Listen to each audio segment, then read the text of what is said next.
about the intelligence community. We have some very good things to dialogue about that will provide us some insight into how we can better adjust our own activities in intermingling and engaging the opposition. And in this particular dialogue, we're talking about the intelligence community segment of the opposition. All of the dialogue is about pinpointing antennas or attachments or portions of the opposition. Soon we're going to have a little dialogue about the money and New World Order. And this will look specifically at the financial networks associated with this apparatus that we're going against. In tapes like the Rhodes Rothschild Secret Society, you'll pick up a dialogue about the top of these networks of people that we're going against. When you hear some about Diamond's Jewish people in South Africa, black and Jewish relations, you hear about the finger of the opposition, a flavor, a specific flavoring, in this case the Jewish flavor of the opposition's program against us. And so we have in our pot different variances about the opposition. And this is a participant observant program, probably more than anybody I've ever lectured to. I personally have been involved in intimate activity against these people, and part of our knowledge about them has come from even being kicked, fought, spit at, attacked by these people, but also engaging them and going on the attack against them, and action engages reaction, action, reaction, until death. And it just keeps going on. And so this is a segment of a dialogue about a certain set of people.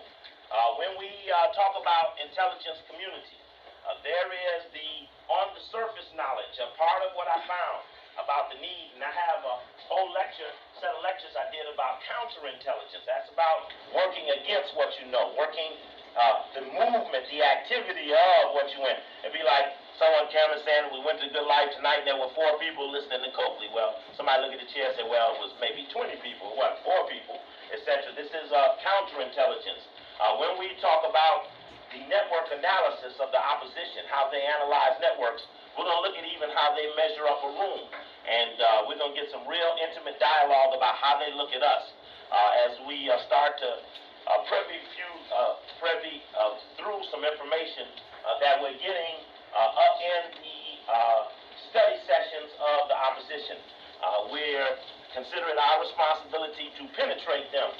For years they have penetrated us to learn more about us, and we're on the same journey against them. And this information aids and abets our dealing with the opposition in an organized way.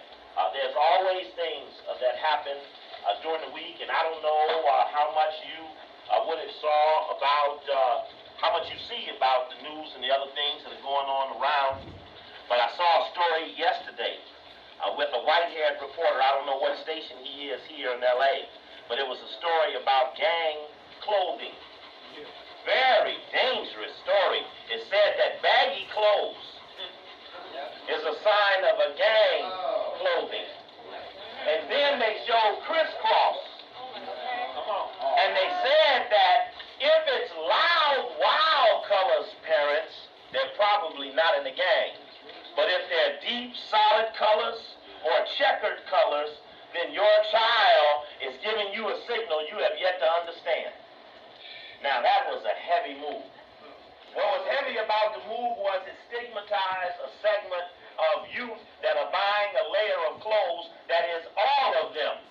This gives anyone the opportunity who is in the labeling business. We'll talk about in these network analysis. You all remember the thing that came up about the great computer here that was used to monitor the youth. This great GREAT was the acronym for this computer system that was looking into the brothers and associating them as gang members and putting in people they've associated with as gang members or probable gang members. So the computer was a wild way of categorizing people who were non-criminal. See, you're looking at how do you get to target someone or go further into information about them. You have to get them to meet some sort of model of yours so that you can enhance or continue the targeting process. So the labeling process, the labeling of the people. And so now we're witnessing in this particular story, the labeling of the used clothing. And there was really some unusual things. In fact, I made a note of something that they said while they were doing the story. And I thought it was very unusual the way it ran and how often these things can go down. It said also sagging pants was a gang symbol. When they showed crisscross across the screen, they didn't use crisscross to talk about the pants turned backwards, because if your pants are turned backwards and they're two sizes too big, they also said that was another thing. A gang characteristic is to wear your clothing two sizes too big. Now the crisscross thing is you wear your clothes two sizes too big and you turn them backwards, right? So they hang a certain way just by their being backwards. The butt is hanging in the front. And so, but this is the labeling thing. And you know, I was here once before when they had a thing about that they weren't allowing people wearing all blue, all red, or certain combinations to be on the beach. Yeah. Labeling without evidence of criminal activity. Labeling without evidence of criminal activity. That's an outreach program. That's going beyond. You sitting around, you ain't got nothing to do. There was another story that came about a secret LAPD intelligence report that was 30 days old, that was released into the news media saying that the truce was dead as of 2 weeks ago. And I don't know who the reverend was. I will commend him, a Reverend Carl Washington.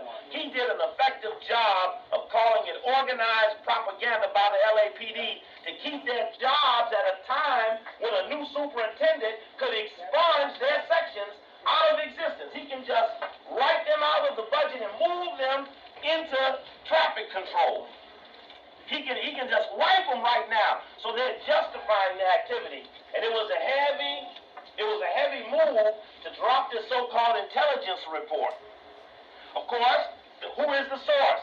This is now the intelligence community trying to safety to protect itself. How does it? This is not, if this is the LAPD intelligence organization, we would assume that the LAPD intelligence organization must have at least 1, 2, or 3 overt or covert liaisons with Central Intelligence. Why? Because Central Intelligence utilizes all the subsidiaries of other levels of intelligence, the county, the city, even the housing intelligence units. So when you get them, how do they find the people they're looking for? They find them based upon how they're working. The FBI is now up in all of the municipal police departments. What are they doing? They're not reporting to Wally Williams here. They're reporting to Judge Sessions in Washington. They don't stop. Soon as the nigger police get in the spot, now you got to have white boys show up to circumvent nigger police authority. Already bypassed the mayor, passed the police chief on back to Washington. And then from Washington, they can suggest to the police chief direction, priorities, and other things, so that police chief is cooperative towards the overall goals, none of which they ever even know. They never knew. We had the police superintendent in Chicago. It's on the FEMA 1 tape, asking him about whether he was responsible for incarcerating people in civil disturbance, or did he not know of the civil disturbance plan. He confessed he did not know of it, which meant that he stood to be behind the fence with the rest of us. The suggestion was that he was out of the order of the protective mechanism of the overall goal. And so we have a lot of people who perform functions who do not know the overall goal of who they're performing the functions for. And so, but that protects the intelligence community. So now you got this intelligence report being leaked. Why would the intelligence report have something to do with the boys in Washington? Remember now, you got the boys in Washington understand the deepest, most central part of the CIA or the intelligence community's covert action activity is primarily focused at black youth. Period. Black youth is the primary target of the intelligence community now that the cooperation has been guaranteed from from their white brother, the Soviet. Check. So, how then, if they grab hold of what puts them in place, the fact of crime allows someone to be procured to be anti-crime. So, but if they say, look, we stopped the crime, somebody out the box. Ain't nobody in no social services trying to cure nothing, because they'd be right out of the job. They're trying to perpetrate the activity. They got to keep it going. So now you in a unit that's going to go down. Look, if the guard don't do nothing else, they're going to end up on disaster control. Because now everybody see that if you had even disbanded them like they had suggested as a military shutdown, you ain't even got that force to come in, and then you see they still get to us last. Whole story now, the people have been getting their butt kicked. Isn't it great at a time when we've been trying to get FEMA off our ass? That God put FEMA in front of everybody as an impotent agency that has an adverse impact on the people. God fingering some people for us. At a time when we ain't got the time to finger them. Some of us do. FEMA the Western region, FEMA 1, you should get those things, but I'm fingering them as many as I can catch. How many can I catch? 50? So they fingering them over all the stations at once. They're bickering over who can do what. But I saw the local lady scream on the national people. The national people got to call on the governor trilateral commissioner. Lawton Childs, trilateral commissioner. Used to be senator from the state of Florida. See, Rockefeller, man. They got it hooked up just the way they wanted. All the little houses blew down like fly paper. Didn't have a brick on them.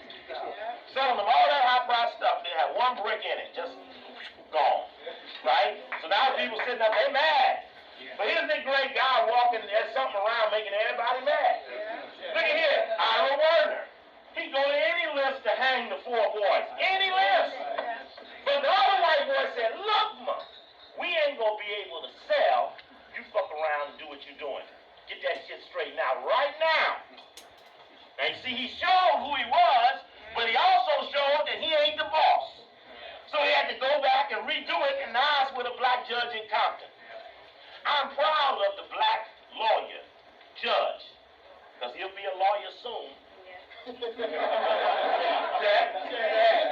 that's right, we got to protect him. He got to be our lawyer then. This our nigga. This man stood up and said, I belong to y'all. Whether y'all understand he the only nigga down there or not. He's the only black judge in the downtown Superior Court, L.A. One man. One. And he stood up and said, I'm a black man. That's all he said. Look, y'all ain't going to do this on me. But I'm proud that the man did it. You have to understand that moments that this man might be on the Boulay list. In fact, somebody look up L.A. Dorn, yeah. He might be on the Boulay list. I don't know. But the brother stood up and declared that they was using him as a pawn. What did the man do? Werner lied. The U.S. Attorney is a division of the U.S. Attorney's Office. One flank, the investigative arm of the U.S. Attorneys is the FBI. Right. That is the investigative arm of the U.S. Attorneys with the Bureau of Prisons, the immigration, INS people, the U.S. Attorneys, Border Patrol, Customs agents. All of this is in the Attorney General's office. So now you got, hey, look, can you imagine all the pacifying they done to y'all since the rebellion, and the boy done come up and put a lie on the black man, and the lie, see, here's the action-reaction. The lie is good unless he make a move. You understand that if he had not said it, the lie would have went down as his schedule was too busy. Y'all understand what happened, right? Right? No. No, you don't? Okay, I'll do it. Go ahead, brother. What you say? Thursday, first day of meeting, Brother Dorn, give his testimony himself on what really went down. Thursday at 7 o'clock this Thursday. Oh, he's going to be doing this Thursday? First day of meeting, Plaza 11, Lower Plaza 11. I wonder if he's a member of First and or they reached out for him now that he is expressing himself, and a network comes up to absorb his anxieties in a way that run him on out to the desert. I've been absorbed before, so I know how it works. That's not the first time. You've been there before? Okay, that's good. We got past practice. Yes, brother. This brother, I'm saying, this brother been so hard on our community. Right. He's been vicious against our youth. That's interesting. So, like, I never done something before. Okay. Then It would have been the worst thing. hold up, listen up. It would have been the worst thing for young men to have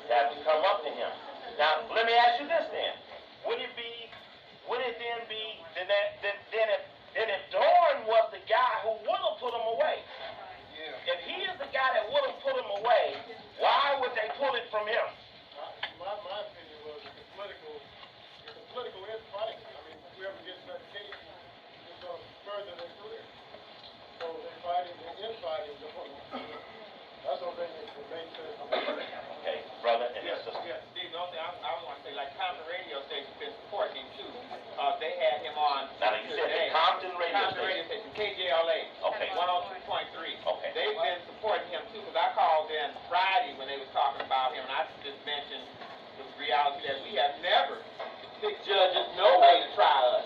So why is all of a sudden now they trying to make it look like that we trying to stick a black man to try us? So they cut me off. Then today they had an interview with Judge Dorn talking about what he says his career, putting it on the line, and what he has been doing for the community. And they had a bunch of kids calling in saying that they appreciated them, that they was put in jail by him because they made him a better person. And some of them said that they felt as though that he was their daddy image. Okay, so I say, so, you know, don't get all spaced out thinking that we're going to get a black man to give us justice, because he had to cut some throats to set there. Oh, very good. Somebody was in here. Did somebody raise their hand in here? Was it you, sister? Okay, go I ahead. got him on tape, I think it was. You gotta speak loud so everybody I got can. him on tape Thursday or Friday on KABC, and I came in, it wasn't at the beginning, but he gave a synopsis of his history and how he came down on the brothers, and how he says no one is outside of the jurisdiction of this white man's law. There are exceptions, but he said there's nobody that's outside of the jurisdiction. He said the law must apply. So it seems like the strategy is to pull it away from him and force the people to get behind him and force the case back to him. That might be one of the strategies they want to use. Because he That's is interesting. That he bears is for the the. he is the hand. What temperature? Okay. Anybody else? I can give you a copy of this. Those I just like to add, maybe we need to find out what his history was prior to being a judge. Right, right. What firm? Was he a lawyer? Oh, he was a. They ran a profile up. He was a. He was a DA. Then he got appointed to judge by Brown Jr. So that's what I'm saying, you know, like, because I knew two other good lawyers who was appointed to judgeship, and one of them was Robert L. Robinson Jr. and Scarlett. Now, they were two positive black lawyers in our community that I know through experience that this society of this law enforcement here did not want to deal with, because these brothers would go in there and take care of business. Okay, through experience. I just put that out there. So I know that a lot of times, like Johnny Cochran, he used to be the DA. Now he's working for the people. But I say, you know, where is his true alignment? Does anybody know anything about the judge that has the case now? Not Johnny Cochran.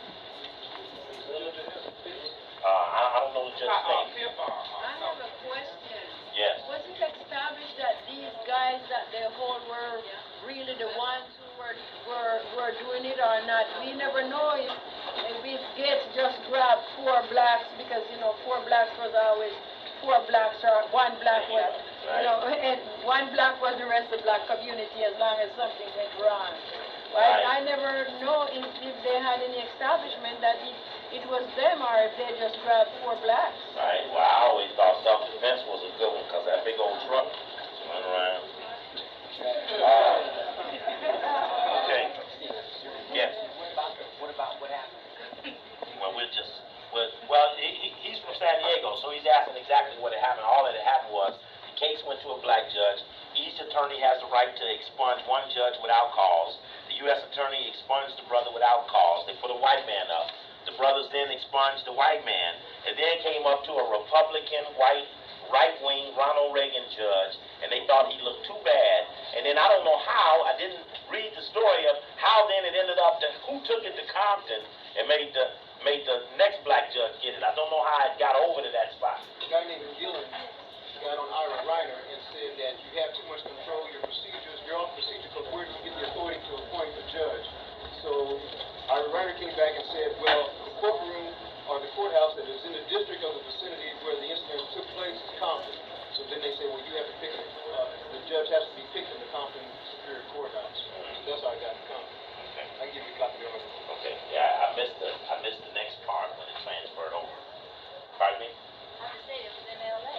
Yeah, it's been all been the Central Valley, been everywhere. Shit. Right. It's wherever they want to put it. Wherever they want to put it. Right, right. That's part of the problem. Now, but I guess what we're looking at is, and that's the way. See, that's another part too. Hey, about having a spot to be able to history is paramount, and we need to have voting or not voting, because voting, I believe direct action gets you a lot more righteous activity than voting do. Maybe you might want to have a flank who can muscle up that kind of threat on a targeted basis, but direct action is better. We need to have a chart on the judges, because the point always is, if we're doing what we allege that we're doing, which is to remove these authorities and to remove them as unrighteous leadership and replace it with other authority, we must go through some process of a judgment on those who have been proven to work against us. And I know from the fact that when Harold Washington won, people switched their allegiance and their values so fast, if you didn't have a register, you would have got confused who was who. And so that'd be something that should sit at some spot. Say, this is our register, our status report on those the day before, those days before. This is the record. And that'd be something that would probably aid all of us. I know that we must make some judgment about, without the knowledge of who the judge was, what was the perception to the little people who didn't know the dynamic, who, if they were black, felt like a black man was being taken off, and the white man, the villain, was perpetrating, taking off a black man. Don't know the dynamics, might not even know much about a judge. The white man repudiates it, admitting that he gave a false story just to protect the black man, as if he loves black men, he's gonna protect him. And so then it moves through this process, and then just ends up, for the sake of peace, with another black man, just for the sake of peace. Just for the sake of peace, period. That a black person, a little black person, might get a boost or another whiff, a smell of that smelly white man, and remember the rebellion without ever having honestly understood the dynamics. And there may be some side spillage of that for those who just don't know no better and just felt that another black got wrong. And that's important too when you're trying to get your people to accomplish a goal. The facts are not as important as the perception. Reality is what the people perceive it to be. Whether it's real or not, to us, is their reality. And if you're going to move the people, hey, what's the strategy in the revolution for the people who watch wrestling? What kind of shit you going to put together to move the black people, and you got to deal with a group of people who watch wrestling when they come on? But you can't tell them, you can't lead them out there. Shit, that pop or work against you at another time. If you, and who many of y'all here watch wrestling? That's I don't put nobody on the spot or something. But I mean, in our repertoire now appealing, I say even to the new organizers, that our appeal to the people has to be in recognition of where they are. And I know the other night I was here, I said, hey, how about let's do the attack on rap and other black youth? Everybody went, ugh. And now, if I was an intelligence officer and I was in the room, I would say that the youth still appear to be a stigmatized lot amongst the black community, not knowing that their priority one on the power ratio of our analysis of the black people. And so the perception still with the black people is not an honest understanding of the real value of their own youth.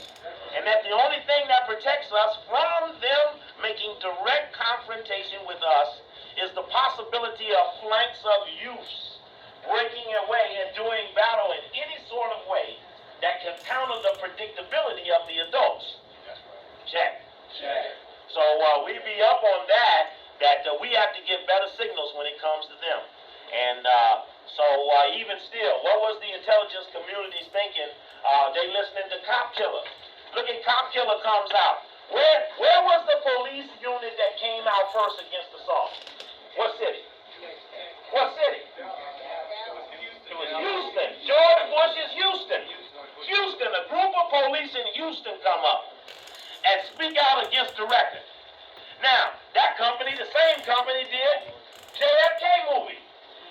Now, when they went to Oliver Stone and said your movie was docudrama, half true, half real, and it fingered a lot of real people who were jeopardized by the reconstruction of the Kennedy to the masses of the people at the level they are in movie. At a movie. You couldn't lay out 20 good Kennedy books and get a black person to read them. But they will get the 2 popcorn and some wine and a joint, watch the shit for 3 or 4 hours. Say, man, that was some COKELY shit they was doing on there. They can do that. So we give tribute. I see Stone Airport. I give tribute to you for reaching the people at the level they're at, period. And you woke some up who walked over to me, made me do coup d'etat in America. And I'm doing coup d'etat in America with 500 people jammed in Chicago, and then the white boy, John Judge, is way up in the back. Say, we the white boys, we got some information. I throw him right on out the room. Just say you still just a white boy, though. You have to, if you want to prove to me you got something to help black people, bring me the heads of the white men. Not your knowledge of the white men, right? We want to see fruits of your confrontation. Check. And that ain't a radio show or a booklet. Check. Right. That's why I made a point about saying that in standing here to give you a lecture on the intelligence community, I fight these people. They fight me. And in fighting them, that I stand before you as someone who has had this interactive experience with them, so that when I say this is that and that is that, it ain't from having just sat up and fought them. My intrigue in knowing how they think about us and look at us in terms of analysis and profile style is also to protect my damn self. I'm reading this to protect my ass too. While I'm protecting my ass, I'll tell you about it. You might have an ass or two to protect.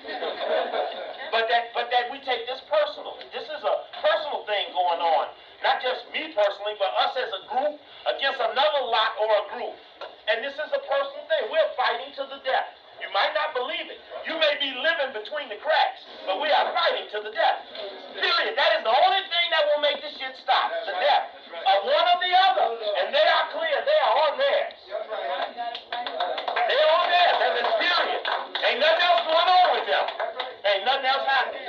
They're clear bright. Nothing. Nothing. Everybody else is under the rack. Everybody else is cool. So now it's down. So LA, black community in LA, is important to the Belgian intelligence community, who depends upon America for its overall protection, and must have the submission of the Negro in Los Angeles to assure that their white man got time and money to come over there and continue to do what he do for them.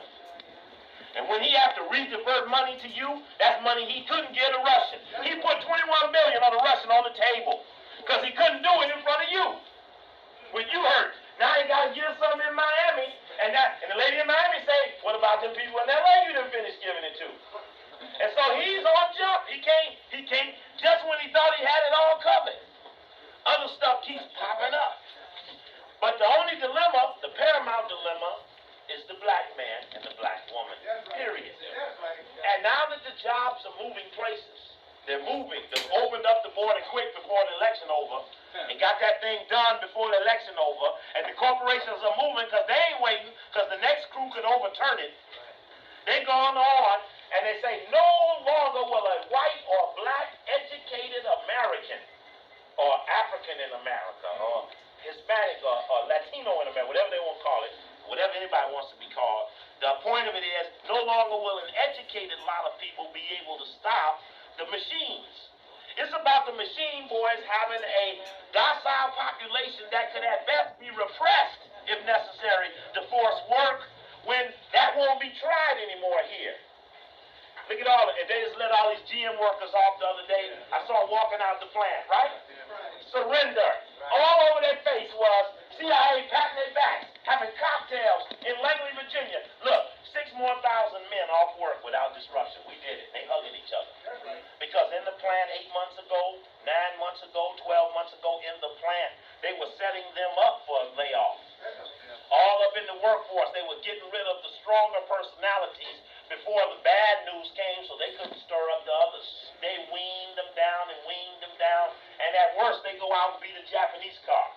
Jack off on the car and go home, have enough, drink a beer. Get unemployment for 6 months, and 6 months later, don't know where the rest of their friends are. Too ashamed to say, I ain't made it, I ain't got no new job. Too ashamed to tell another person that they work with that. But if they could have got him when they was at work, and been, let's say they didn't get no money after work, that would have kept them mad and angry. They'd have stuck together and fought.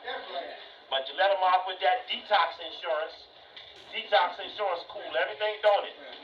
Now, what's the relationship between detox insurance and the CIA? You don't think the CIA turned to Bush and said, give me some extra unemployment in November so our economic forecast will support our businessmen, our primary customer here at CIA, so that they will get that. Where did nigga take unemployment money he get November 20th? To the white man to December 20th. They said, don't worry, it just gotta stop. It'll be back to you. The two-stop money. Give it to him, he'll bring it right back. And so they got, but he didn't give it out in August or September. He gave it out right when you could spend Christmas money. Then now he just redid it again for the election. They get paid a whole year. Right, they getting all kind of money now, just any kind of money. They get their wages for a whole year plus insurance. Man, they giving them triple bonuses and triple extensions and shit. What is that? What do you think they doing? They're buying passivity. They cooling down the people. You don't want all the pots boiling at once. So you got to keep a pot boiling. Right? Just keep a pot boiling. That's why things happen during the week to help us keep the pots boiling. Now, what we want to do is to expand the knowledge of what the community is. And I thought the best definition was in a book called Operation Mind Control by William Bowart. Very hard to find the book. Like another book, The Secret Team by Paulson. For years, we used to study these books in Chicago. You couldn't find them anywhere. Brother Omar, we get that new pad, brother? But I thought sales was up. All right. I appreciate you. That's why we gotta make sure we put the money in the pot so they can have easel here for us. They don't need to get no easel, just okay.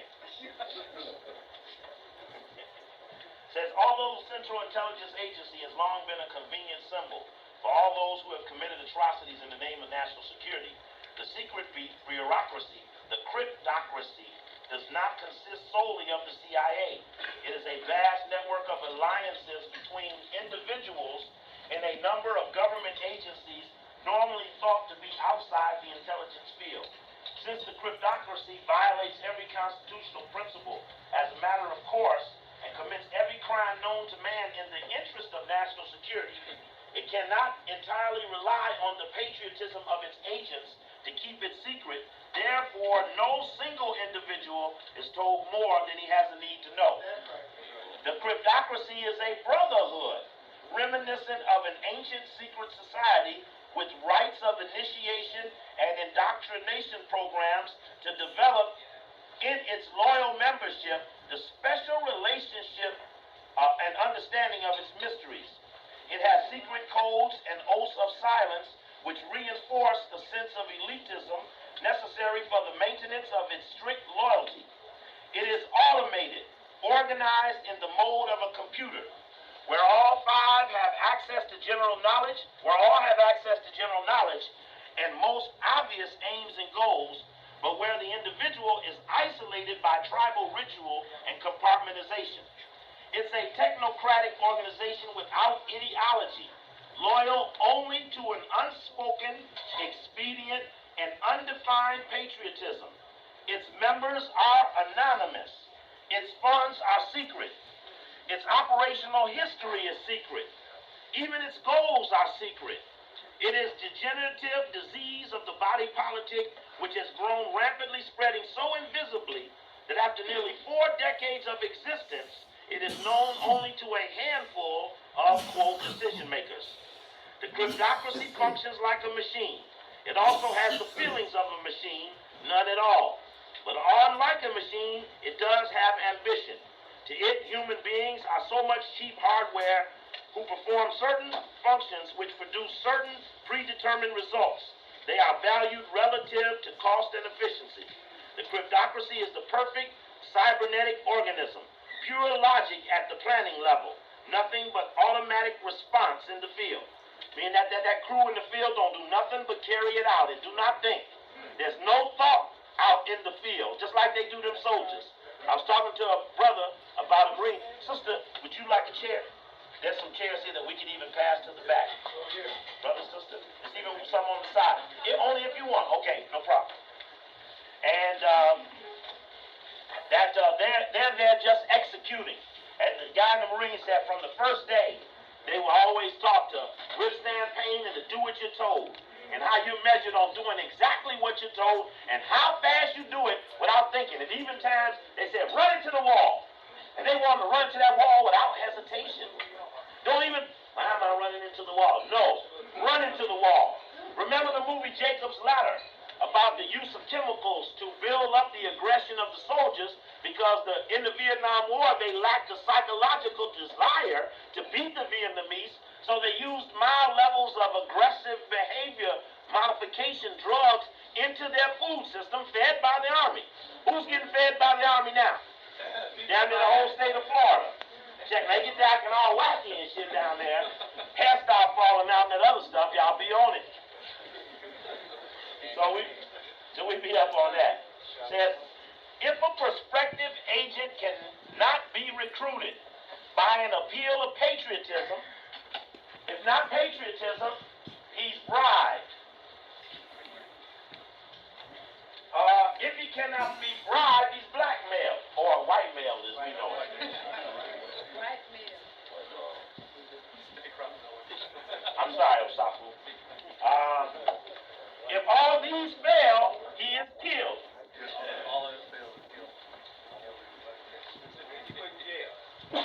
For if it must not be known that he ever had been approached, so important as is national security. And that's a very telling moment. It says that cryptocracy serves big business. Now this big business, it says it serves big business. Now, what does serve mean? Does serve mean that big business is the dominant or the recessive? It serves big business. Remember this book here, CIA and the Code of Intelligence, tells us in its explanation of who these people are and who is in control of these people, it tells us specifically that the people who run the CIA are the people who are associated in and out with the CFR. And we heard in the last lecture how Jesse Jackson danced around explaining his relationship with the Council on Foreign Relations. So now we would need to get a measurement of how does big business get together to control or exercise their authority over the CIA. Where do they go to talk to each, since they don't all go to Langley headquarters and have a meeting in front of everybody? Do they do it some at the Bohemian Club? Do they do somebody at the Trilateral meeting or the Bilderberg meeting or up in the Rand Corporation? Where do they go to organize their control over a government agency, allegedly? There must be some spot. This book says that the Council on Foreign Relations is the influential but private council composed of 700 of the country's top political, military, business, and academic leaders, has long been the CIA's principal constituency in the American public. When the agency needed prominent citizens to front for its proprietary companies or for other special assistance, it often turned to council members. Who then in the council controls the use of council members by the CIA to be a part of the front process? We're now talking about a paper trail. Somewhere there's a chain of dialogue in writing, should you decide to accept this mission. Your job is to secure this information and to bring back the knowledge of the location of these overlapping relationships that literally have to be done in front of the public. You have to do these in front. I appreciate you, brother. Thank you very much. People know what to do. Boy, powerful. Appreciate you, brother. So it just identifies that this CIA and counterintelligence book, that there's that role. Let's go back to Operation Mind Control.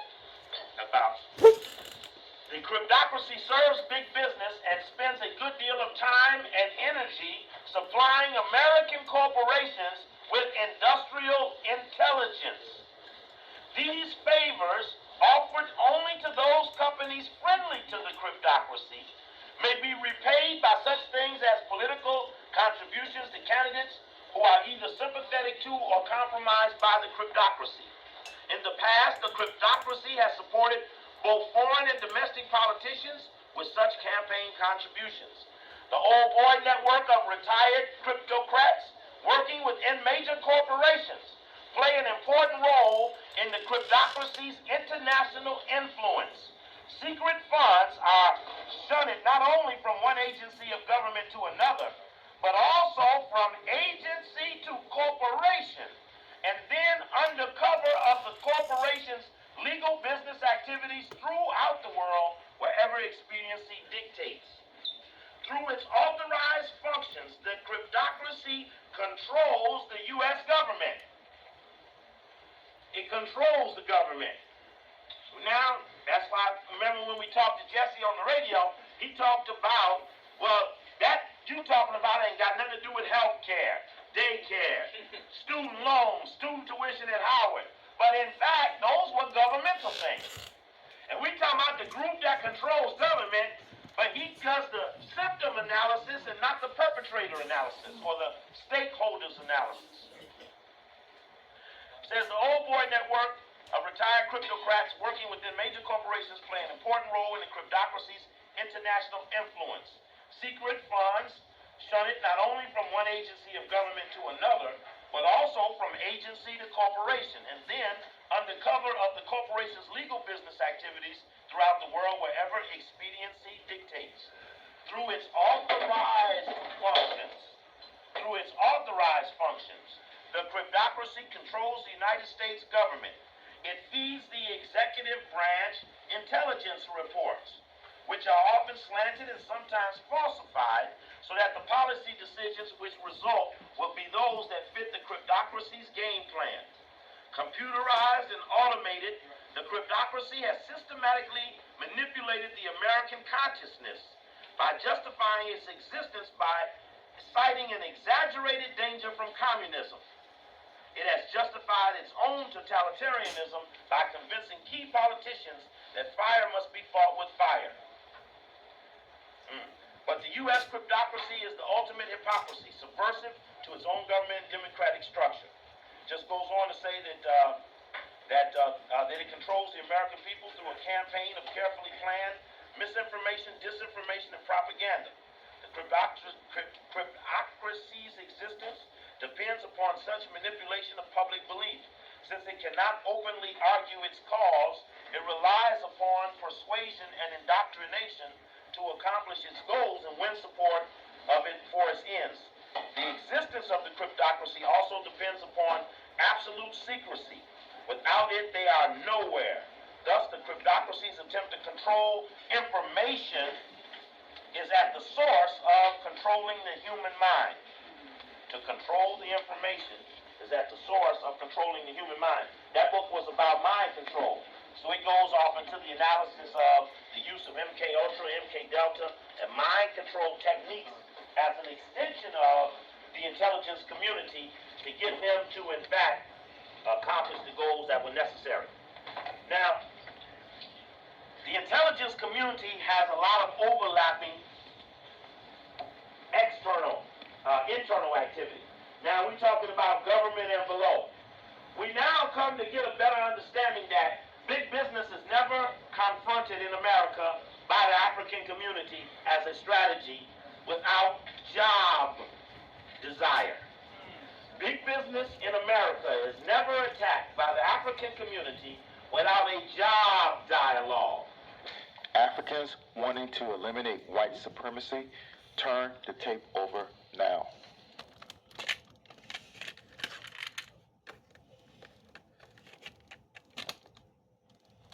Big business in America is never attacked by the African community without a job dialogue. We need a job or a contract, which means that they have effectively given, since we now know that they are most overtly responsible for the control of the things that we hate and have been taught to hate. We have failed to associate Occidental Petroleum or the World Affairs Council or Trans-America Insurance Company. Who else big down here? Exxon. Occidental. I just named them. McDonnell Douglas.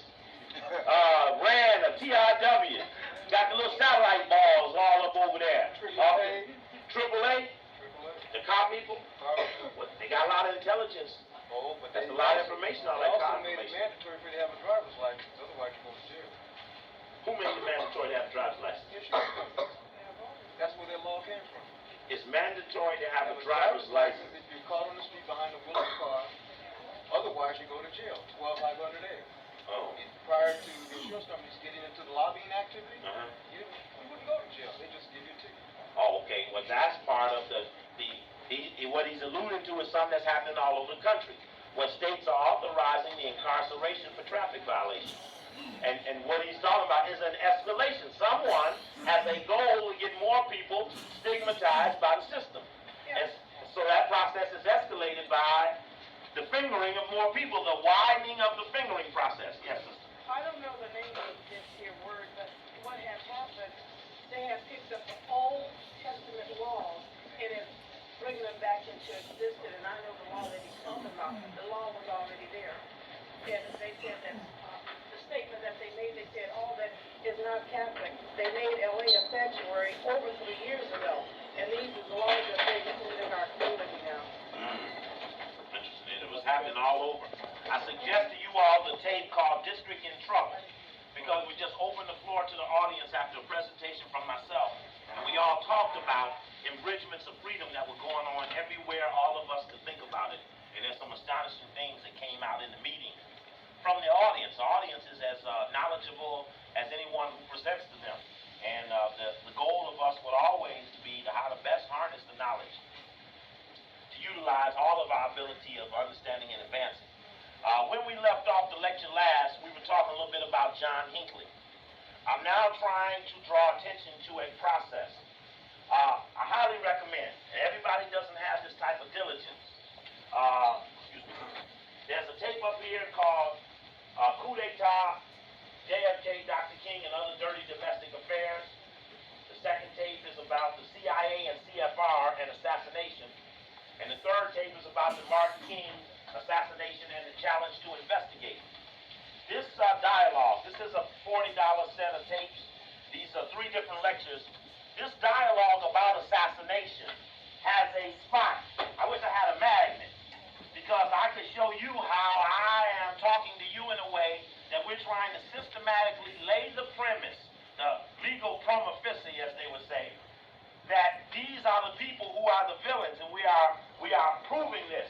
And part of what the effectiveness of this agency has done is the right to kill. The right to kill. This is we talked about the air power. Air power controls ground forces. The right to kill is an authority.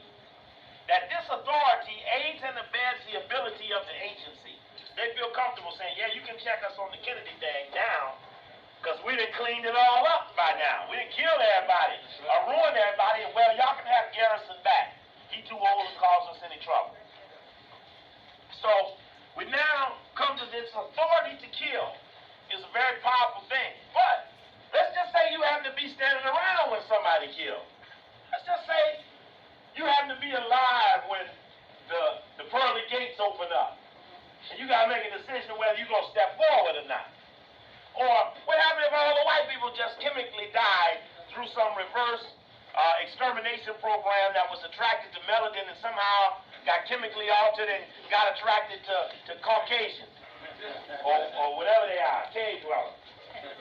And so, let's say you looked up, they was gone. You say, damn, well, what I'm going to do? Say, well, it ain't going to be no TV, because they go off, right? Won't be no movies, because they won't be making no more, right?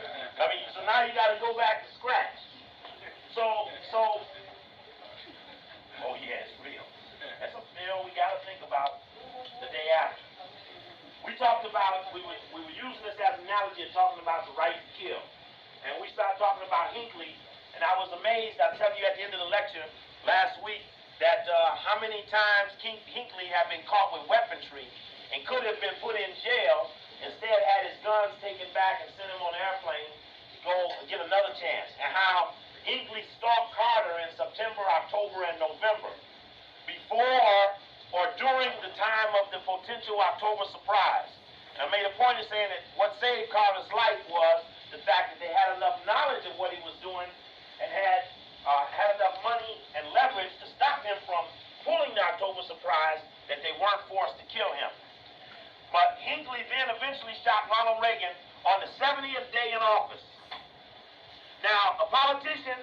has 4 years. In this case, a presidential politician has 4 years. Now, if you had to find a primary moment that they just fell out, you would want to have them in their weakest moment. Now, I don't need to ask you like no silly classroom, which is the weakest moment? It's the earliest moment. You don't want it. George Bush knows. When George Bush said, look, I'm going to kick Castro ass if y'all reelect me. That's what he said at the podium. And if he was to do it, we'd be assured that he would do it in his first year of his 4-year term. Because every politician knows the strategy of, you can kill your enemy in the first year. You can hang him in the second year. You start kissing the babies and shaking hands in the 3rd year, and you love everybody in your running year. You know that. So if you're going to kill in your first period. Harold Washington was killed in the first period of his 2nd term because that was his most powerful moment ever. Ronald Reagan was attempted to be assassinated in his 70th day of office. In the first 90 days. The point was that so early in the administration, none of the white boys had studied emergency management. Therefore, the ensuing emergency was not prepared for, and there was much confusion, and at that moment, the Tower of Babel, or the interpersonal rivalry, surfaced that had an adverse impact on their ability to communicate that they were in control of the government. Now, I'm drawing a scenario, a possibility. If you were wanting to make life better, you'd be looking for the compelling moment when things unfold or develop. And it may be not due to any initiation of your own, but with P-Rod getting back on the ballot in California, and I believe that he was threatened with assassination if he got his ass back out there. Owned by the Rockefeller family. Rockefeller family give him his first big computer contract in New York. Chase Manhattan gave him the unsecured loan that allowed him to expand to 16 states to get their welfare systems computerized in the late 60s and early 70s. Nelson Rockefeller did like him personally, and that advanced his career, put him in the position of being the billionaire. Therefore, there are moments when they call back the ones that they made. Now, P-Rod obviously has intelligence activity over the other things that he did going around.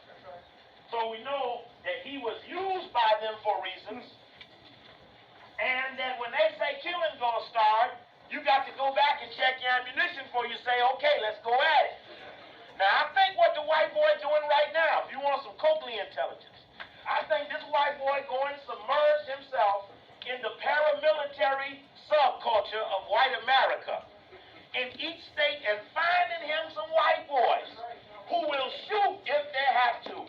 Do you understand? If he gets back and that thing comes back to that 3-way square off and it falls over to the electoral college or into the House or the Senate, do you understand that somebody's going to jump and not wait for the process and go take a chance and just fucking everybody all at once? This is a highly likely scenario. Excuse me, good life, I'm getting out of hand here.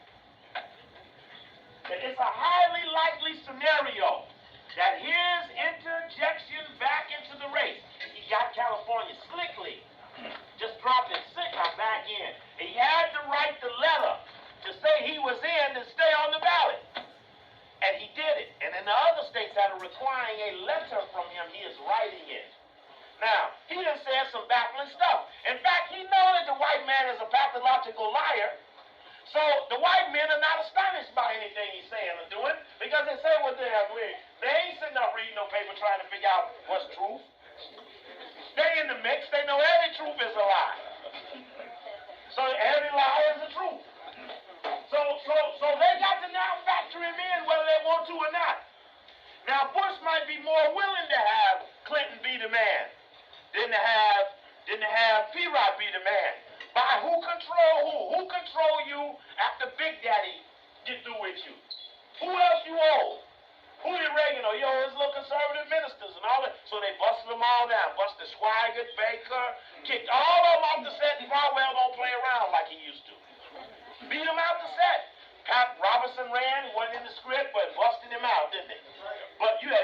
the child. Oop, I'm out the race real quick. So I mean, didn't even take no time. Didn't even take a minute. Gary Hart, one picture, out the race. Clinton, 12 years unauthorized sex. He's still in. What's the difference between Hart and Clinton? Rhodes Scholar and trilateral. Clinton, Rhodes Scholar and trilateral. He got that bounce back resiliency. I ain't saying it right, but it's good at it. He got more lives. Right. He got all opportunities that the media will provide him. They flushed him real early. And the real Academy Award got to go to the Hillary. She the real Academy Award in all of this, because she didn't pull it off. Which was to say, I know you a lousy, stinking cheat, but I'm going to get mine. Get your ass back on out here and get to smiling. I'll control your butt now. When I say you ain't no good, you out the race. So even though the big boys put him in, his wife got the dabs on him. And don't forget the Martha Mitchell. All right? So they took them when they had to. Right? Okay. Now, so we're talking about a possibility that at a certain moment, the white boys didn't have their thing together. Now, one thing we want to mention slightly is the White Boy Command Center called the Situation Room. We want to mention it just like you all know that you have a situation room in the bottom of Parker Center here that did not work effectively during the rebellion. And the point we want to make about this section of the dialogue is just because they have emergency preparation don't mean they work well in an emergency. There's a human element that you must always count on. It can be down to the bottom of the ninth. Don't your ass give up. Let you go ahead and lose and you give in to something that you ain't seen all the way through on. Okay? So, in this book, The Day the President Was Shot, it has a little dialogue about the Situation Room. It says, an adjunct to the Situation Room was subsequently built. Now, the Situation Room is a room in the basement of the White House. Holds about 12 chairs. Table. Outside of it is a corridor to a list of phones that hook you with the Pentagon, the Joint Chiefs of Staff, the Army, the Air Force, and other secure communication. And now, you got this room with 12 chairs in it. Now, interesting, Cooper talks about in his book about the MJ-12. The Situation Room came into existence when Kennedy was president, and the use of the 12 chairs may be symbolic beyond our understanding.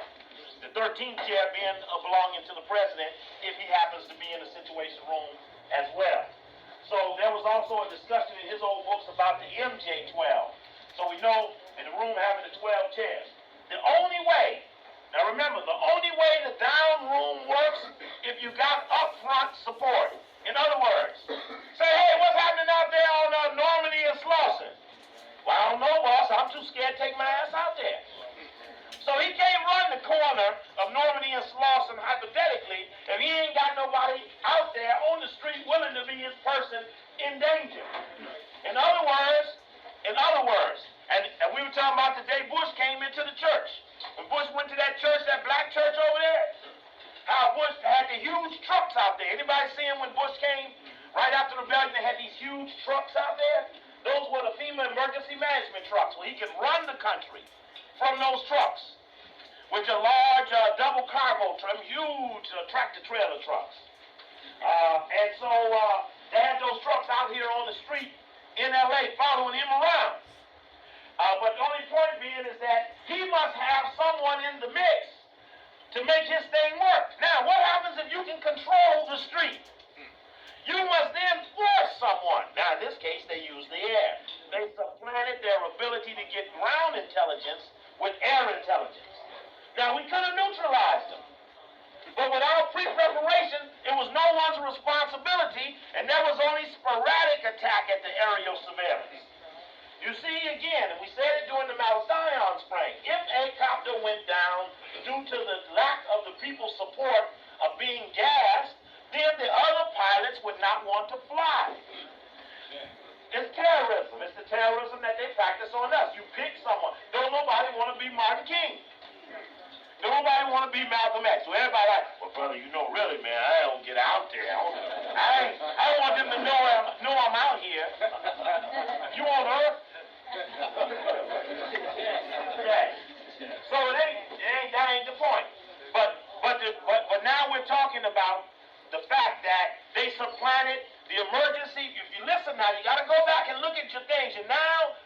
to see how did they operate. Now you had interpersonal difficulty between the mayor and the police chief. Back when Reagan got shot, you had interpersonal difficulty between Al Haig, Secretary of State, and Casper Weinberger, Secretary of Defense, even though both of them were trilateral. Weinberger, a right-wing Bechtel, California man, was hooking up with the Eastern military, Al Haig, Rockefeller Kissinger man. Both of them Rockefeller's men, but with different flavors. Both of them are fighting over ultimate authority, though they both work for the same man. Which means that as the man lays a plantation down on the, when he lays his plantation and puts his overseers out there, overseers do fight over ambition, over being a bigger or more responsible overseer. There's rivalry over authority. Now, I'll tell you the truth, I could not work for someone because I couldn't stand nobody telling me what to do. That's what freedom will do to you.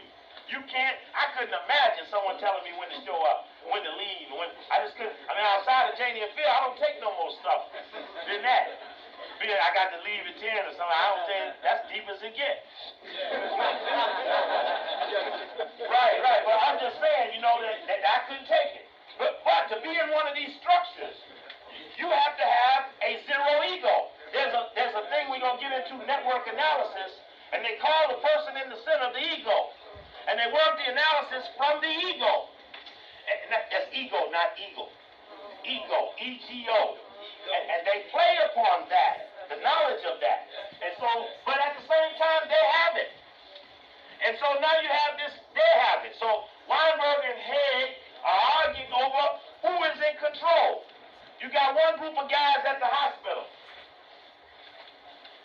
Got a control center here. With all, you got every capability in the world at your access through a telephone. You got the decision makers here. Here is a situation where the decision makers, you got a hospital here, you got Bush over here in the airplane. All of a sudden, Bush's communication to the others was not coming in. The secure phones on Air Force 2 didn't work right. So that when Haig and Weinberger were arguing over who was going to run it till Bush got back, they couldn't call Bush because the lines was too fuzzy, and they would have had to done it through an open phone. Now, no one, I'm sure, was sitting around waiting to hear what they were going to say on an open phone. Not one black person, right? This now may be some Soviets if they was listening. But because they have to play a game that doesn't even hedge upon whether you are or aren't there, they assume you always are there. Therefore, they spend millions and time preparing for you without your presence. You may stumble across them and never be looking for them, but nevertheless, they must plan for you. Just like we plan for them whether they show or not. We plan for them. Check. Okay. Now, so they couldn't do the open communication with Bush. So Weinberger, who's Secretary of Defense, doesn't understand. The question is Hinckley a lone nut assassin, or is he a part of an organized assassination and attack on the other members of leadership? Now remember, we mentioned in the rebellion report how in New York they didn't have a rebellion, they had a rumor. The rumor was that the niggas was coming downtown at 4 o'clock to Times Square, kicking all Manhattan's ass, and Manhattan left at 2:55. All the white people vacated downtown New York. They was gone by 4. The black people didn't show up. But the rumor did. And the rumor, in effect, moved them out of position without a person there to move them. The possibility that they could get caught by a black person. Now, so now we're just alluding to something. The question was to Weinberger, what do I tell my military men? I only been this guy 70 days. So he calls the Joint Chief of Staff guy, and he says, take the guys in the airplanes and tell them to come down on top of the ships. Tell everybody to at least be in the readiness position. Now, he alleges, as Haig then turns to Weinberger and says, Weinberger says to the rest of the people in the Situation Room, I just put our forces on alert status. Haig says, did you increase the DEFCON? DEFCON, Defense Command Structure, DEFCON, D-E-F-C-O-M, DEFCON. DEFCON 5 allegedly is the everything's normal status. 4, 3, 2, 1. One is down there at war. These are warning alert levels. They allude to the military moving in a certain sort of way. So Haig turns to Weinberger and says, did you increase the DEFCON? Weinberger doesn't answer. Haig says, do you know what DEFCON means? And the others, as well as Haig, were alarmed because they knew that Weinberger, you ever ask somebody a question and they keep giving you some other answer? And they're avoiding coming to the conclusion over the question you ask them. So they come up with other things. So Weinberger was saying, well, you know, it's 2 Soviet ships moving in the water. He said, oh, I put a few personal planes on alert. So Weinberger didn't know.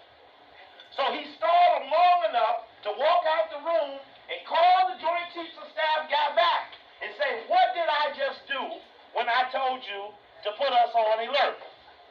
He didn't know what to call the alert or how to call it according to formation. Now, so Haig then tells the others, this man don't know what he's doing. He don't know what he's talking about. In the meantime, the press secretary, Baker, what's the dude name shot in the head? Brady. He was on the table in the hospital. So the deputy guy, Larry Speaks, is the main guy. Now he was the deputy guy, so he don't know that much. So he leaves the hospital. You got these teams, you got rivalries. See, in Reagan's administration, Notzinger, Deaver, and Notzinger, Deaver, and what's that name? What's the guy's name? Ed Meese. They in California connection. Right. Tim Baker was Reagan's chief of staff. He George Bush's man. So George Bush man was Baker's chief of staff, just like when George Bush was president, Sununu, or the right-wing Republican, was Bush's chief of staff until they forced him out. So now the question comes up is, you got these rivalries. So they split everybody up. Everybody wants somebody from their team to cover the others. So everybody got about 3 people there. So one go to the hospital, one go to the situation room, and the other is up in the press room. So you got everybody split up, watching each other. Now the thing is up for grabs, and everyone must watch each other. And so now the question comes up. Speaks goes into the room and is asked who's in command. He doesn't know. What are we on alert status? He doesn't know. They ask him all sorts of questions, which he doesn't know. Immediately, Haig jumps up out the room with the TV in it. Even though they have the whole world at their capability through secret access telephones, the television was the primary information unit. The television remained the primary information unit. Now, so Haig runs up and says, hey, I'm in control here in the White House. It was out of order. But he was trying to signal to counter the nobody's in control of the last guy.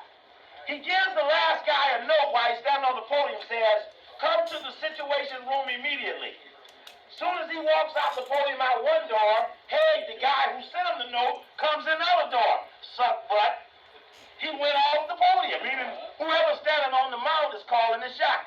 Haig sucks him off the horse, sends him downstairs, comes up and gives a new dialogue.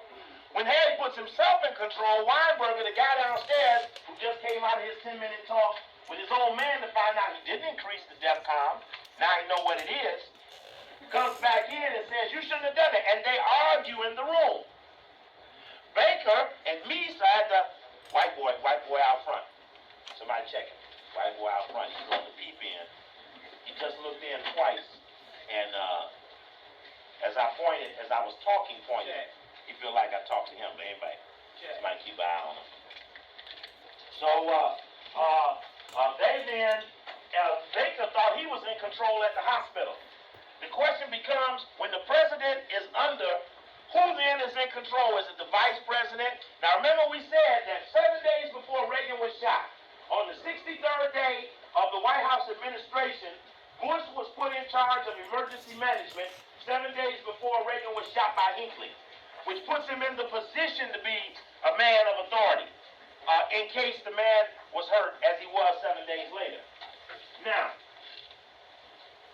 so there was confusion about who was in control. This confusion is very important for us us great knowledge of what would be the necessary chemistry that would confuse the opposition and nullify their ability to command their forces. There must be some nullification of their ability to get their best feet forward. And we give some discussion to that. It says that on the side of the Situation Room, they built a crisis management center or a Situation Room support facility. It was established in the Executive Office Building, designed for the use of senior White House and department staffs while the President uses the original Situation Room. It contains high-tech communications and display equipment to improve connectivity. Data from the national security agencies are instantly available and can be synthesized and projected for group discussion. A digital information and display system can fill the screen with chlorophyll maps, demography, economic data, which is your census information, as colored segments of geographical units. War games can be arranged. Secure voice and video lines connect to the smaller Situation Room. Across the street, any displays in the National Military Command Center can be projected onto the White House screen simultaneously. Tape and oh shit. I don't know how long that's been on. What's the time? 9:15. Okay, I ain't been off that long. Okay, each message, telephone call, and decision is logged. Computers permit telegrams to the Situation Room. Readers have identified as important to be switched directly to the consoles of the geographical and functional level of the national security staff members. The point is to draw attention to the physical command center. Any report on the white guy out front? I still checking on that. All right. Okay. Chad. Now, let me go to one more scenario with you. It's called the President's Nuclear Code Card. When Reagan was shot, every president is given a code card. This code card opens up their ability to turn on the nuclear hardware. It also encrypts where the president goes, which hill, which mountain he goes to in case of crisis. President's code card, Reagan's code card was in his wallet. His wallet was in his top coat pocket. When Reagan was shot, they cut his coat off of him. His coat then went to the evidence room. The D.C. police go through his coat and find his code card. They call the FBI in, who picks up the code card. Let me let the book follow from there. When Reagan left the Hilton, he was accompanied by a military aide carrying a briefcase.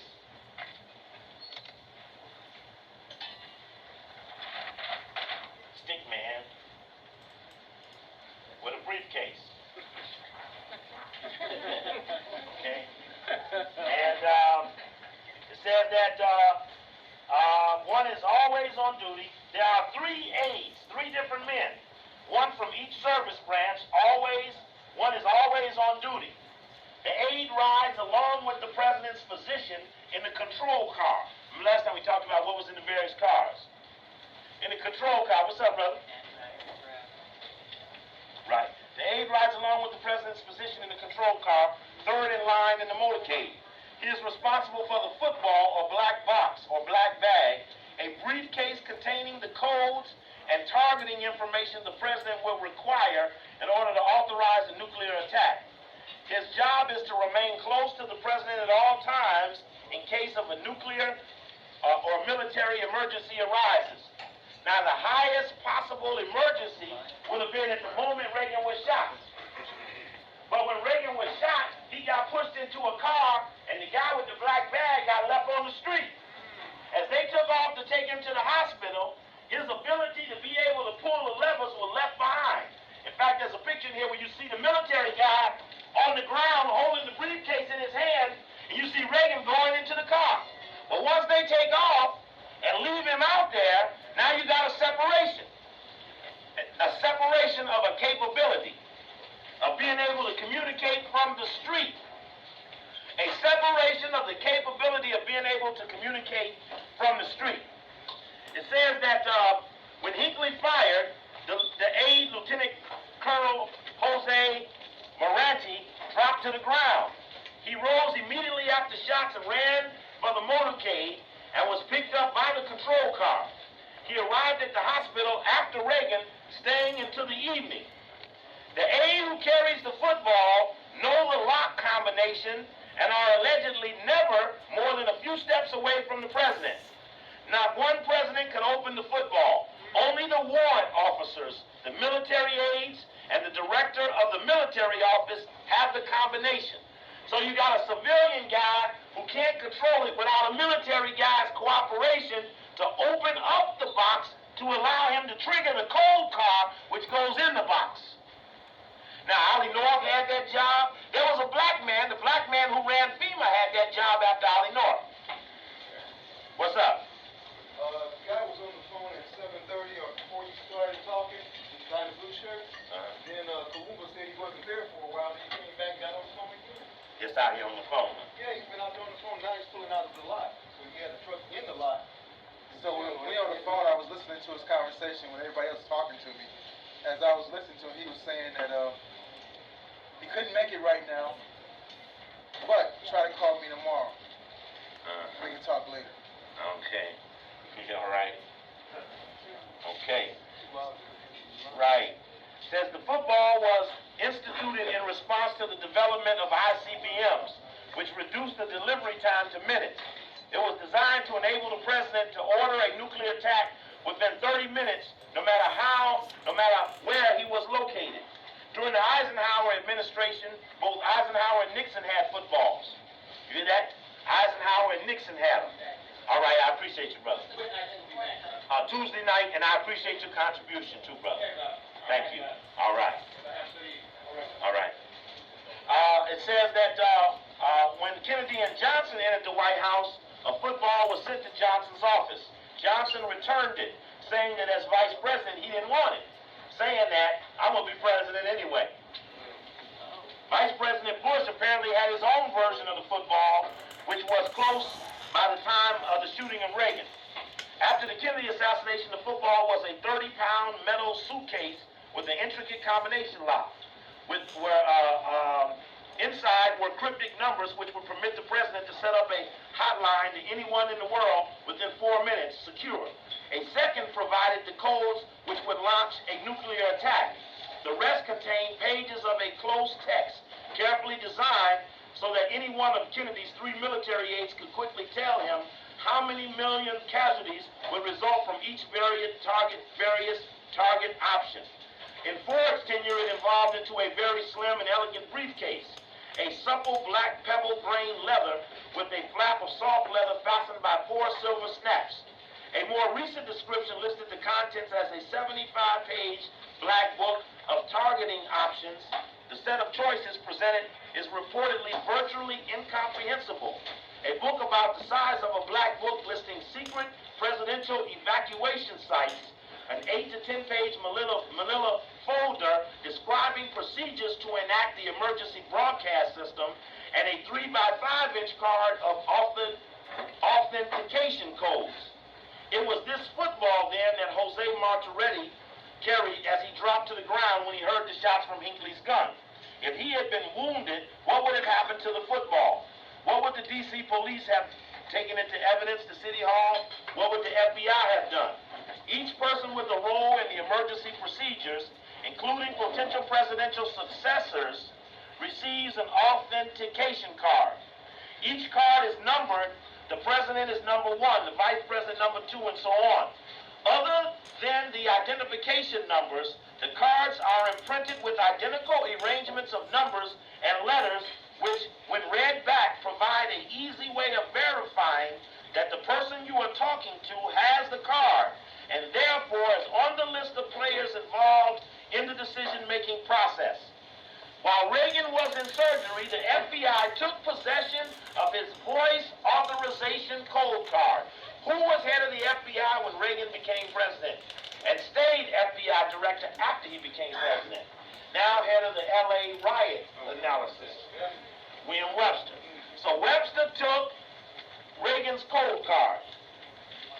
Said the FBI took possession of his voice authorization code card, the only authentication device personally carried by the president. The card is designed specifically to cover situations in which secure voice communication is unavailable. Reagan usually kept his card in his wallet, which at that time was in his jacket pocket. His jacket was stripped off in the emergency room and scooped up later as evidence gathering by local police. The Secret Service technicians and the FBI agents. FBI discovered the code card as they cataloged the items recovered. While the president was in surgery, Moretti and Edward V. Hinckley Jr., a White House, Edward V. Hickey Jr., a White House security assistant, interrupted the FBI agents to ask for the code card back. The FBI refused to return it. Attorney General William French Smith, in the communications portion of the Situation Room, refused to authorize the FBI to give the card back to the White House personnel to give it back to Reagan. Where is William French Smith from? Where was he from? From California. He was head of the Foreign Policy Association, World Affairs Council, right here in LA. He's from that law firm, I can't think of the name of it. Yeah. So it says that the FBI refused to return it. Attorney General William French Smith, in communications from the Situation Room with the FBI Command Center, the FBI has a command center, the State Department has a command center, backed the refusal. The card was not returned until 2 days later. The Attorney General's actions regarding the incident were particularly perplexing. The authentication card had no possible value as evidence. Its role was to facilitate communication between command principals over unsecured lines, which had those that were linked to the aides at the hospital to the cabinet members in the White House. Smith's rationale for instructing the FBI to retain possession remains unexplained. But the confusion over the location of the president's authorization card code raised questions about the fail-safe character of the command, management, and weapons system, which meant that if you could in some way separate the ability of one to the other, that what might develop is a cross-connection or cross-authorization that would force them that each body would grab the standoff mechanism. The military would hold a lever, the civilians would hold a lever, the Rockefeller connection would hold a lever. Everybody's holding everybody else off over control of the information. And in hindsight and further thought, what would happen to them in the case of a military emergency? There was a movie, and I forget the name of it, that acted out the authorization code process very well. It had James Earl Jones in it. Dawn's Early Light. Check that movie out to get a good understanding of the use of the authorization code. Because even what the movie showed was that there was a human element involved. At one moment, one guy who may have had the authority to exercise the nuclear attack advances, the Secretary of Interior in that case, who had the authority to advance it, was blocked by a loyal member of the president's squad, even though he's military, James Earl Jones, who refused to do what he asked, and then actually tried to do what the president asked, who called later. The president was hit, he went airborne. He got hit airborne and fell in a field. They thought he was all dead, so the only cabinet member that was found was the Secretary of Interior, who was someplace in Mexico or somewhere. They had him real crazy to come back in, and he would run the government. And I think at the time that the movie was out, Watt was Secretary of the Interior, which was probably to scare everybody. And so the president fell in the field. Hours or a day or so later, they pick him up out the field and take him to a hospital. The aide who was awake, the president's aide was awake, was telling the guy in the hospital, "This the president." Dude said, "Oh, this ain't no president." He didn't believe it. So the question was, he didn't believe that that was the president. Therefore, he sat there a couple of days before the guy actually, he said, "Call the Soviet dude on the telephone." He said, "Call the Soviet." He telling the doctor, "Call the head of the Soviet Union on the telephone or something, tell him be cool."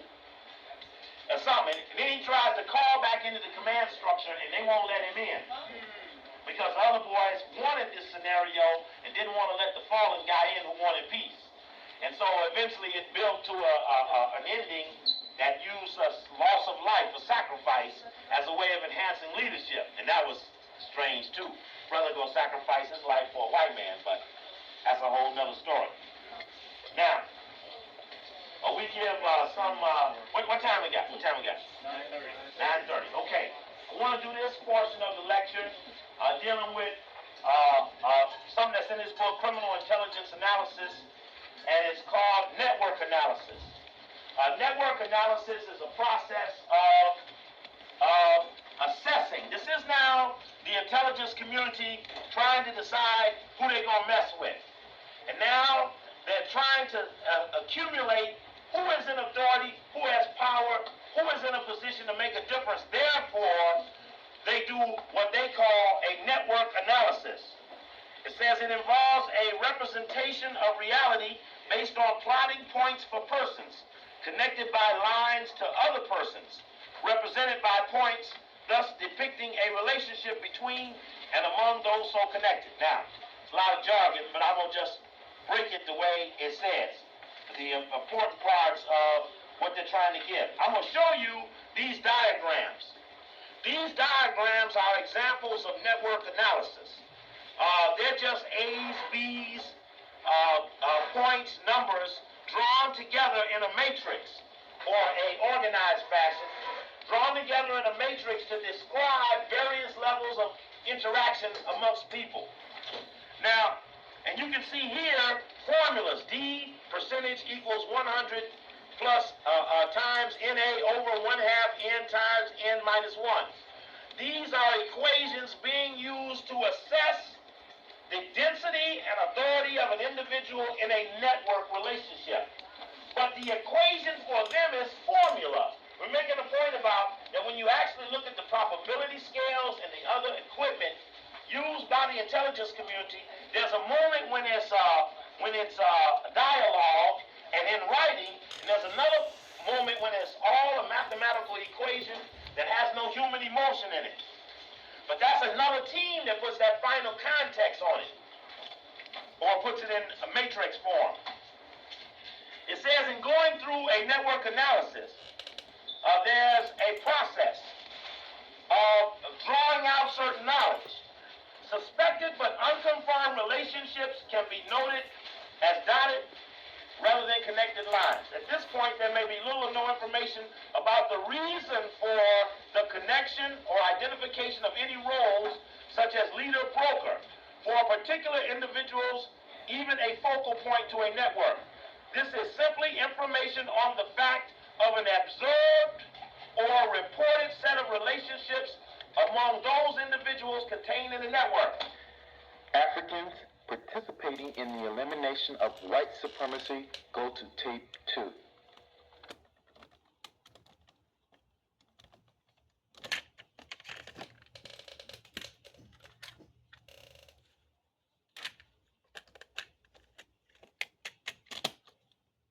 Way of finding out who associates with who.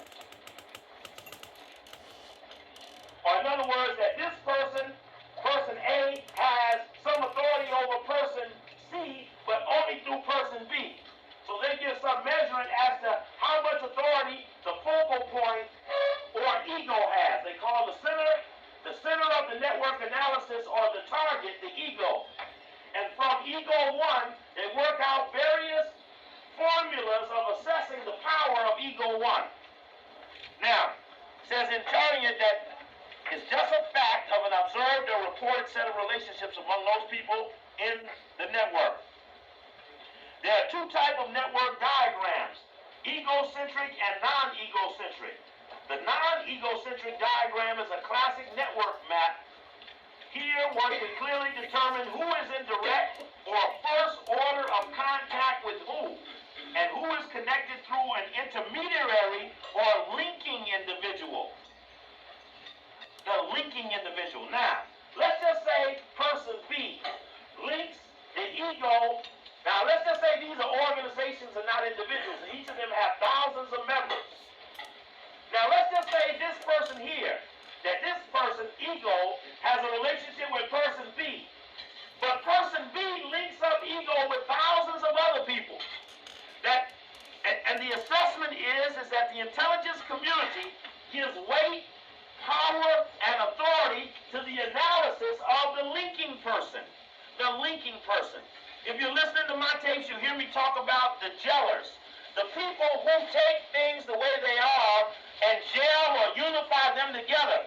Not having to do anything more than to balance the personalities of the various leaderships to get them to jive together into a working unit. The geller. This is what our community has lacked because the power of the geller is that they magnify the powers of the ego. The geller, the person who hooks a person with other people who can do things. Says that whether a person is connected directly or through a linking individual. The egocentric network consists of links drawn from a certain distance from a given individual or ego that is the central figure of interest in that network and may include a criteria such as economic transactions, face-to-face interactions, or memberships in an organization. There's another level, is to whom ego has indirect access can be reached through no more than one intermediary or connecting point. In other words, an assessment is made as to whether ego can reach these people on his own, or whether ego can reach these other people only through the intermediary. So that ends up, what is the power of the intermediary over the people that they bring to link up? Says that the next step is to identify sets of people on the basis of links provided by the network. A set differs from the network because it is centered on a particular individual and looks outward from its classification. Sets are defined by the relationships or activities which bring them together regardless of duration. Sets. Somebody say, we're going to play a jazz set. Usually, of course, this will include illegal activity or operation that is the basis for the investigation. If it becomes more complex, if some relations are totally legitimate and others illegitimate. What can mess up the network analysis is whether everybody in the network is in on what the ego is being chased for. The ego could relate with a lot of people who are unrelated to the pursuit activity. Therefore, they have this huge network analysis and cannot differentiate between who is and who is not. Like there's another portion that deals with telephone analysis. Now they're doing an analysis of who you call. This is a look at a telephone analysis. Now you may call somebody every day, every hour, and they make some assessment as to whether that person you call every day, every hour is a person that is intricately involved in the activity that they're trying to stop you from. The discussion of whether or not the person that shows up in the chart is actually involved in the activity. And that becomes of great interest to the opposition. It says the notion of density of a network is based on a measure of how close-knit or loose-knit it is. In other words, now you got a matrix on a person. How close-knit or loose-knit is the links between the people? In other words, that once they have decided that a certain set of people interrelate, now the question is whether or not that they're close in their relationship or interrelationship. Now, this might not make no sense, but if you really sit down and look at it, you're now looking at how they look at us. How are they looking at us in our interrelationship with each other? It says another thing beyond close-knit or loose-knit is the question of cluster. Clusters contain individuals, all of whom are adjacent to each other and also contained in a larger network of relationships. Thus, clusters are a set of individuals with relatively dense linkages, while cliques are sets of individuals who are connected to each other and thus have 100% density. The question of density. How deep is the relationship? I die for you, brother. I die for you, brother means that that's a dense relationship. As opposed to, well, you know, I'm with the nigga, but when it, see, that's another thing. Somebody told me, they said, you know, I was helping this nigga, and when I got in trouble, they didn't help me back. And that meant that there was loose-knit relationship. Now, the opposition made some assessment as to how many firm and how many loose relationships you have. They want to attack you. How many will die for you? How many will turn their back on you? See, I've been attacked. The ones that they suggested that would fall off of me, they absolutely did. All of the heavier people, the more allegedly stronger people, were, as predicted, peeled off of me. But the little people showed up and were harder and more resistant than the ones that they had calculated would go away. They suspected that if they took the tops off, that the bottoms would stay away for lack of observing a top. But when the tops went, the bottoms showed up and were stronger in effect than the top. More resilient, had less stakes in the system, had less to lose for going all the way. So an assumption was made. I make a point of saying that in Chicago, the Jewish community went to the other white boys and said, we can knock him out in the first round. And said, we'll overwhelm him, we'll beat him on all sides, pull everybody down, shake him up, he'll be knocked out in one. The white boy says, well, if you knock on his ass and he make it, then you're going to release something that's going to have an adverse impact on us later, which is what actually happened. So there was, so when they didn't guarantee the knockout, they put pressure on each other for not being able to do what you say. You said you could knock him out. We misread the relationships. So that, yes, we did. We were right. We predicted we could pull these off. But we did not predict these others showing up. And the de-escalation of needs, meaning that they make an assessment of your needs. What do the nigga need to live? And can we break the nigga's values by taking him under his livable level? So there's an assessment. If he's got a strong pot or a resource, which means that economic isolation would not work. In my case, the question was, we can do him economically.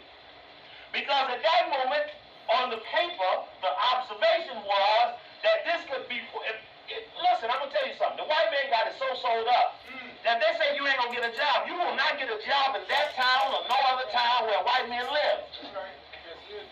They can whiteball you off the system. Anybody in it can tell you how difficult it is in your various industry to make it after they said you ain't going to make it no more. The whiteballing of a person. And so, we're then saying that they look at and say, well, we can economically do it.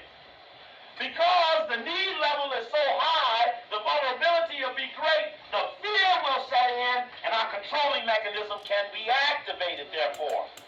So there's an assumption made about how the attack is done.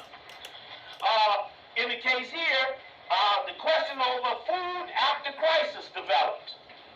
And the black community became vulnerable in reality to the white man after the fight was over. Over availability of white man's access for things that we were too lazy to provide ourselves.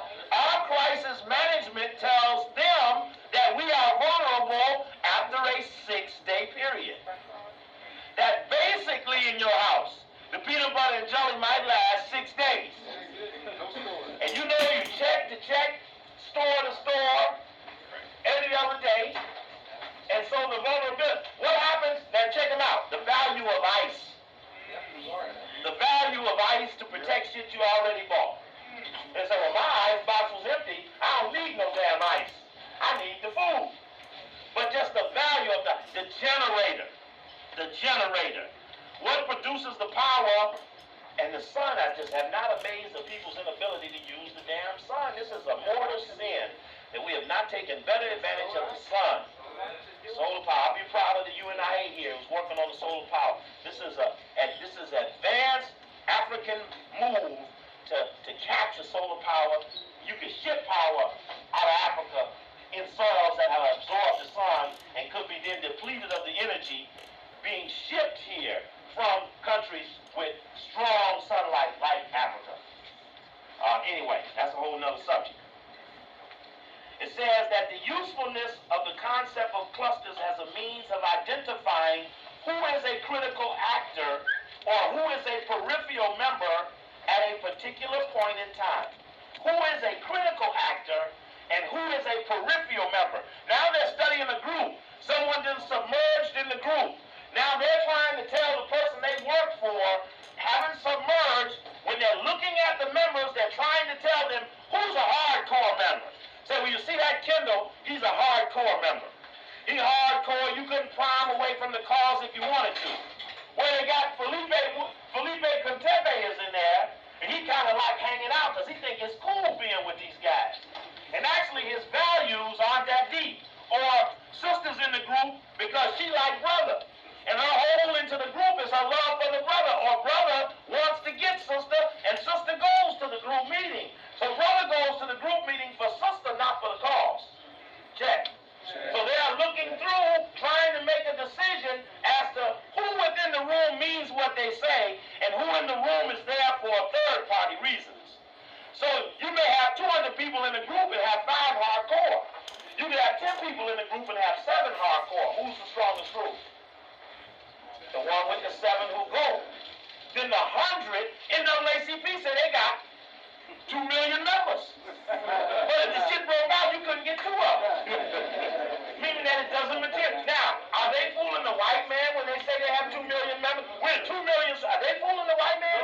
No, because he know when the trouble comes, then nobody's showing. And then as fast as LeGrand and Marla Gibbs came out and spoke against the Jewish people, by 4 o'clock he was repudiated in his own conference. It didn't take but a moment. But the point is that now we're knowing that just the paper dialogue, I'm bigger than I am, does not work if they go through their schema of evaluation. Because they would have already assessed how many they think gonna die with you. Check. Says, within a network, it is useful to distinguish the degree of connectedness between and among points, especially in terms of the flow of communication or authority. There are several standard maps that illustrate the range of possible communication links. Now, these matrices here deal with the communication link. What does the communication link mean when they're looking at it? To them, the communication link is, now look at these schemos at the bottom. Now you see one is linear. You see a point and some connected points. Another is hierarchical, where there's a top and then there's sides and then bottoms. Now you're looking at the communications link between a network. In other words, does the ego control all the people in the network? That the ego can declare authority and all members of the network simultaneously respond, or must it go through sub-leadership? Now, when you look at the linear chart, it means that the point A can only talk to the end point through the next point. It's similar to military command, or the hierarchy of authority, top to bottom. But you're looking at other matrices there that involve the lot. So now they're studying. Okay, it's Monday night and the shit broke out. They got a telephone analysis going on, the group of people that are watching in a certain group. Now the shit is broke out. Who is the initiator that calls the first person to activate the authority of the group? Well, some person say, Kendall pick up the phone, say, LeGrand, did you see this? He said, what? I didn't see that. So this is deep. Now, someone's studying this call. Now they're making a set. Who in fact activates the group? Is it the leader or is it the finder who found the point that activated the leader that activated the group? This is a discussion now on what makes the whip whip. And they're now trying to figure out, not because they love the relationship, but they're looking at their points of trying to stop the relationship. If they're studying a jailer, and they know that this person holds a group together, while someone else has absolute authority, and say, well, we can get the jailer out of there, we'll lead the leader without a way to activate his people, because the jailer did that. You ever seen you got the rough cop, a hard cop, soft cop? The hard cop walks in and sets up the scenario, and the soft cop comes in and cleans everything up and actually gathers the support and the movement towards the desired activity. A use of different type to activate something. Anyway. Now, let's go another step. So now we're looking at possible communication links. Now it says, the process of depicting or constructing network charts and maps. Oh, shit. Well, you've been on, so I ain't gonna miss nothing through yours. In fact, what size tape are you using, Malik? 45. 45? At the end of this, I have some. I'm gonna make a copy of yours just to make sure that I fill in the gaps of mine. If anybody wants a copy of this tape, I'll run it at the end, but I use it off of yours instead of this one. Now, listen to this. The process of depicting or constructing network charts and maps enables the analysis to provide a framework within which to describe interactions, identify members or participants. The intention is to depict a system in process, not to describe a permanent structure. In other words, when they do the analysis of who is what actor, they're doing what they call time-based analysis. In other words, to keep the spy business going, they say that we must do this power analysis check every 10 days, every 90 days, every 30 days. In other words, who is the prominent dominated actor in a particular period of activity may not be the primary dominant actor if the primary issue changed, and now another specialist in the group emerges that gains more authority over the issue as the issue changed to some other flavor within the things that the people could affect. In other words, the analysis of all of these variances of a network is done periodically or repeatedly because of the changes in the flow of power and authority, which means that there is no, this is the way it is, and it stays like that in the chart. They keep coming back. They have to keep showing up. They cannot lay it because power is forever vibrating. Says that while theoretically the first step in network construction is to determine its boundaries or limits in an applied setting, and especially during an ongoing investigation, an analyst rarely knows the extent or boundaries of a network. They admit that even in network analysis, they can never know the total capability of the focal points that they're targeting. Understanding that this is a subjective project and not an objective project. They can say they talk by phone, we saw them in person, but they still cannot pattern in those things that you do that no one can see you do. We talked about earlier how deception upsets the warning officer's capability. What can we do with network charts, and what can network charts tell us?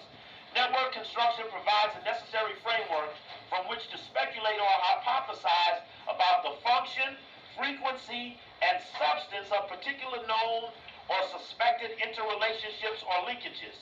Analysis occurs when assumptions or hypotheses about the context or meaning of linkages or relationships in order to arrive at the best possible explanation of known or suspected activity. The network displays the composition of fields of activity in which individuals participate or interact.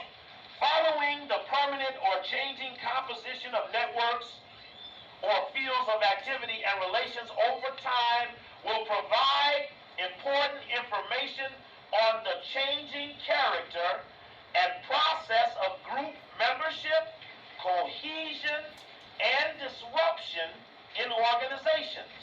In a very pragmatic sense, constructing network charts provides a method or means of not only managing and processing all available information, but perhaps as important, highlighting missing information.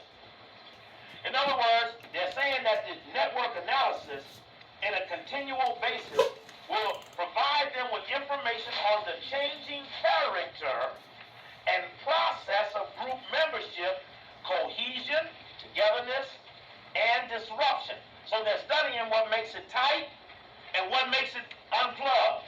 You put an element in the middle of the room who can be disruptive and contradictory, and they know the ability of a person to disrupt a meeting, to pull it apart once everybody put it together, or right when you're coming down to the vote, someone say, well, come up with the question, and the question goes, well, but all of a sudden, I remember being in a lecture, I'm asking people various things, and then somebody say, well, this is during that time, hey, what about that Sherazade thing?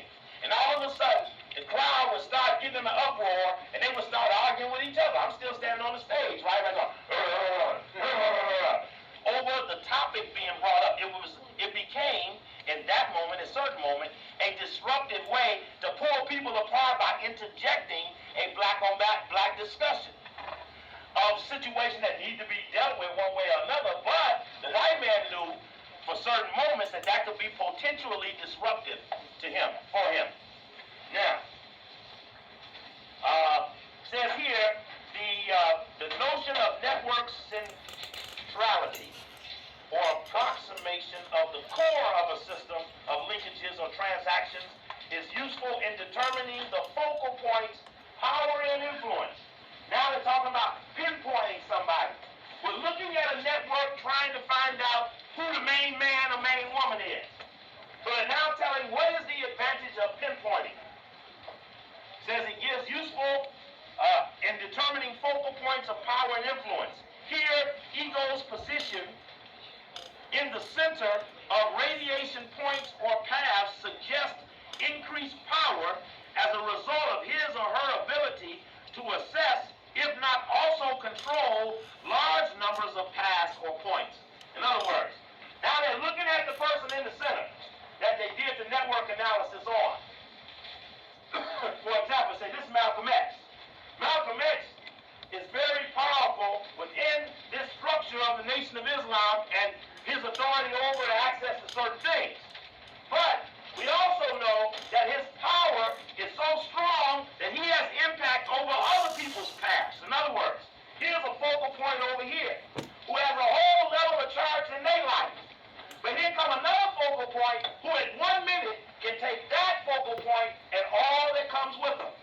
So now it's a question of how strong is the person within their circle, but how strong is this person in terms of affecting whole other areas of network that have Miller charts of their own.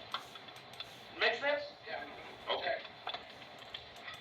It says this, here ego's position in the center of radiating points or paths suggests increased power as a result of his or her ability to assess, also control large numbers of other paths or points.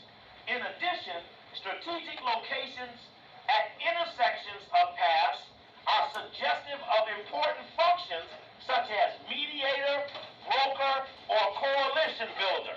This goes back to the power of the person who does not have the power over the people, but has the ability to link up the people who have the power over the people.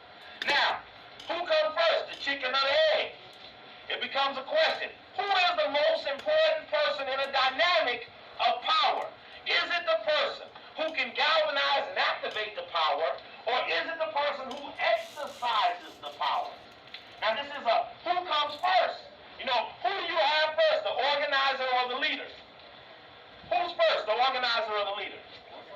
The organizer, the creator. The organizer creates the situation that eventually someone leads. In our community, name me the name of the top #1 organizing firm in Los Angeles. Name me the name of the top black organizing firm in Los Angeles. You see, you need to have organizing firms like you have law firms, medical groups, typing pools, real estate agencies. You understand what I'm saying? You see what the problem is? Why are we not in the move? Because the person who comes before the person. We got a bunch of leaders. We ain't got no organizers. The jeller person, the coalition builder, the mediator, the one who got the groups together, the middleman or woman.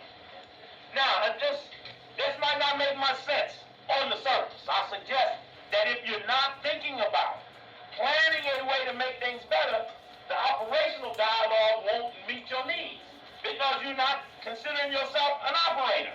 Everyone should think about a way to be able to convene all of their friends. In other words, take Brother Sam here. This is my man, Brother Sam. Brother Sam will say, Steve, come over here and be with the people that I know. Now, Brother Sam and I would do that together. Say, come to the beauty parlor. What is that place we used to go, Brother Sam? The beauty parlor. Now, when I go to the beauty parlor, I see people that I don't see at the Good Life. And I don't see at AMU. I only see them through Sam. Now, those people may be in need. Sam may not be the one to want to feed them, but Sam may have access to the feeder. Now you're looking at this interplay of relationships that have spillover impacts. Again, the organizer. For example, Sam, the mediator coalition builder, took me to LeGrand's house. That's how I met LeGrand. For the first time, Sam said, let me take you to this brother's house where there was Sears Miles, Dr. Jordan,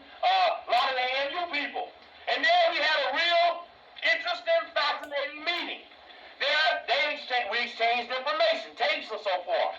Now, I didn't know those people. Sam knew the people.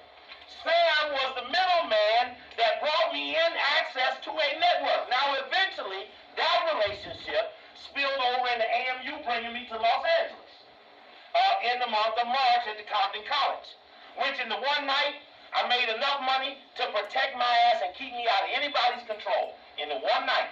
That night put me over the hump. March 31st, 1990. To get the tape, it's World Consolidation of White Power in 1992. It put me over the hump. And it was a moment, right? But it all worked off of a matrix. Actually, I didn't have access to the network of the people. And so what happened? I came to AMU and now somebody said, let's go eat at the Good Life. So we get to the Good Life, we get to talk and say, well, hey, why don't we do something here one night? Oh, what we did the fundraiser for the South Central ladies. That was before I think I actually did a lecture here. Your friendship and their friendship and everything hooked together. So now you have a place to go to. And now I'm just unfolding these relationships. Now, someone sits up and they don't want the multiplication of this power. So somehow they got to use some level of give some level of evaluation to how they can stop multiplication of the people. Now, for example, say, well, all of the black people united at the rebellion. Therefore, prevent future rebellions to stop a certain level of uniting. It only happens at that moment. So they're looking at different things that bring, look at here. Now imagine, I made a point to this. A white person said, what did you think? It was at the hotel. What do you think about them taking that black judge off the case? I said, well, you know, you got an African marketplace coming up this weekend, and it's coming back next weekend. And if I thought I wanted to talk to the black people in LA, I'll see them all in 2 weeks. Now, you let a bad issue lay on the surface when you got everybody in LA black coming together in a 2-week period. Because this is the most largest unifying event that you have in your year. Every year, this is your largest event, period. Now, so they clean the shit up before the weekend starts. Check.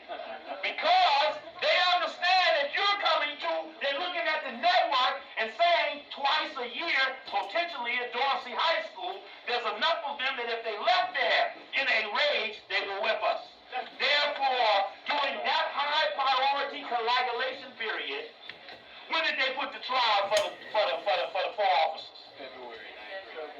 Now, I was here last February, it rained, it was 50 degrees, and y'all had a city emergency.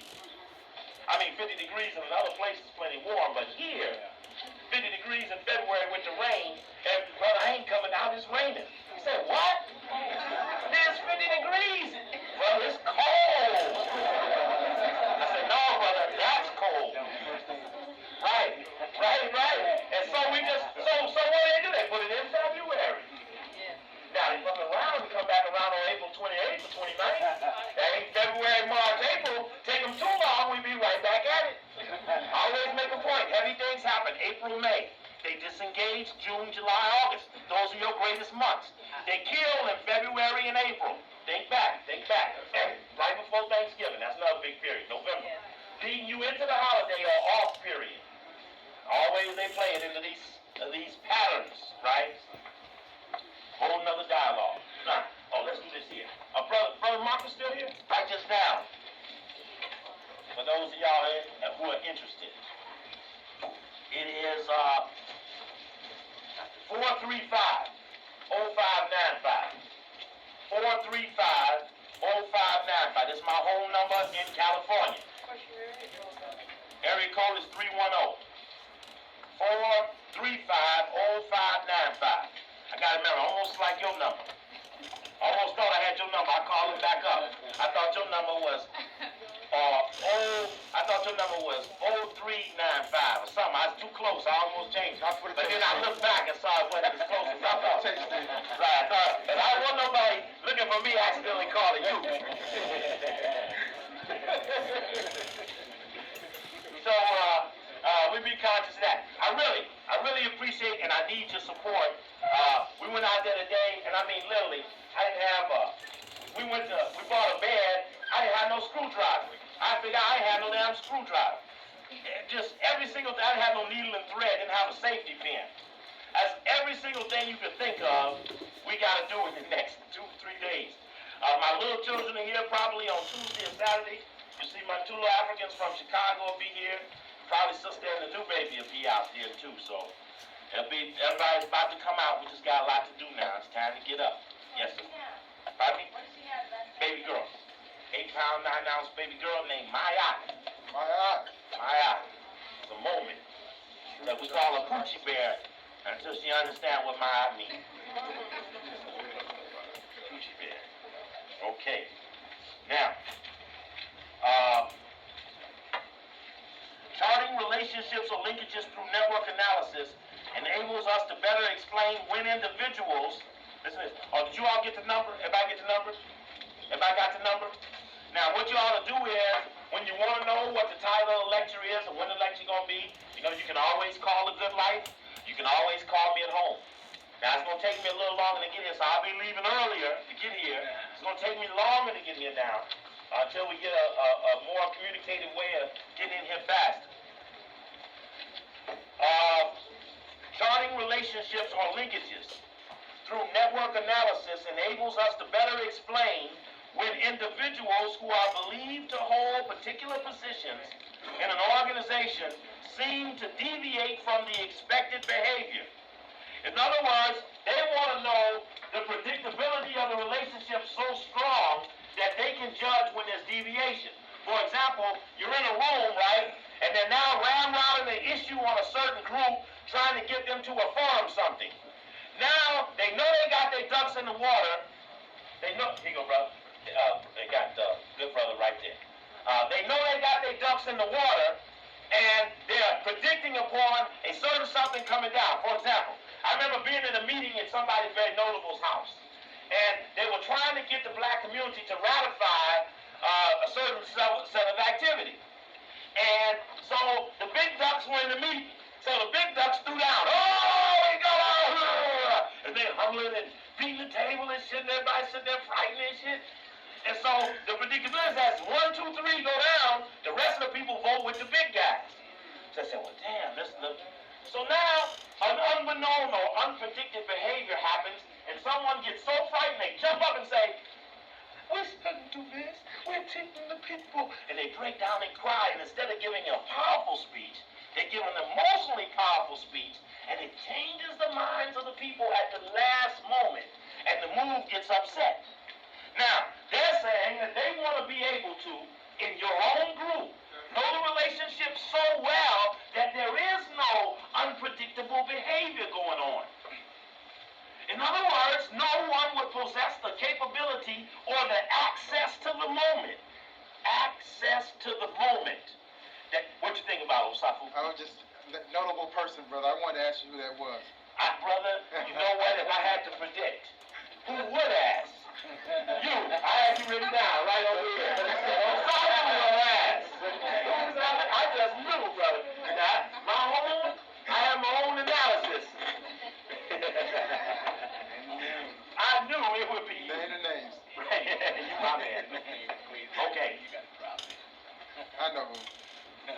Who was it? One guess. Chicago. Right. Chicago won. You know. Okay. See, all he needs to do is know. He don't care if you don't know. Right? So all I want to know is check off on his heart. Right? See, a need to know basis, right? See, he needs to know, right? Okay.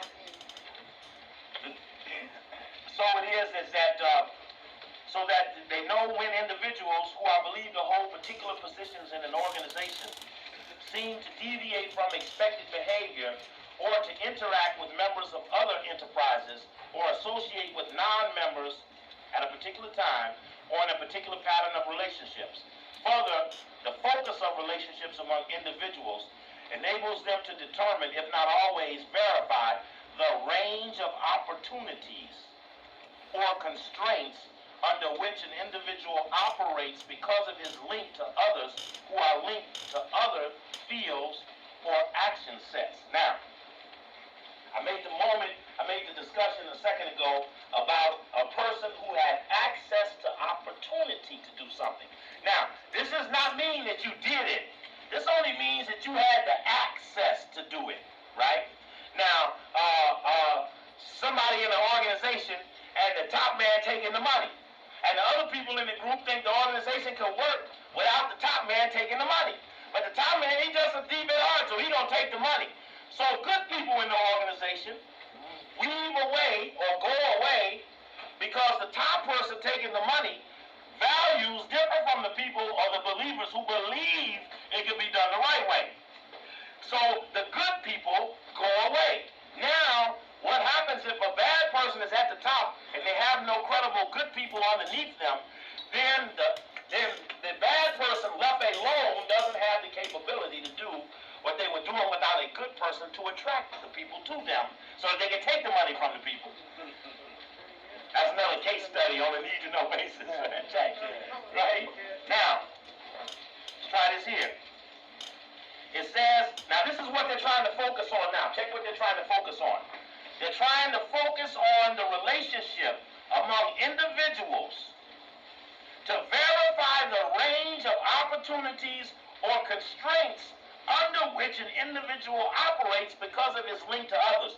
In other words, now, this brother here, they're trying to predict this brother here's ability to make a move based upon his link to other things. So it says, well, actually, he has a bad knee. So when they go to the track meet, we also wind down, they go to the track meet, he can't run.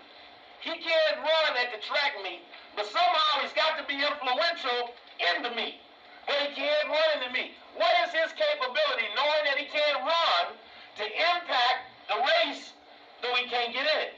Due to a limitation that was assessed in giving some judgment as to how well he can or cannot affect something.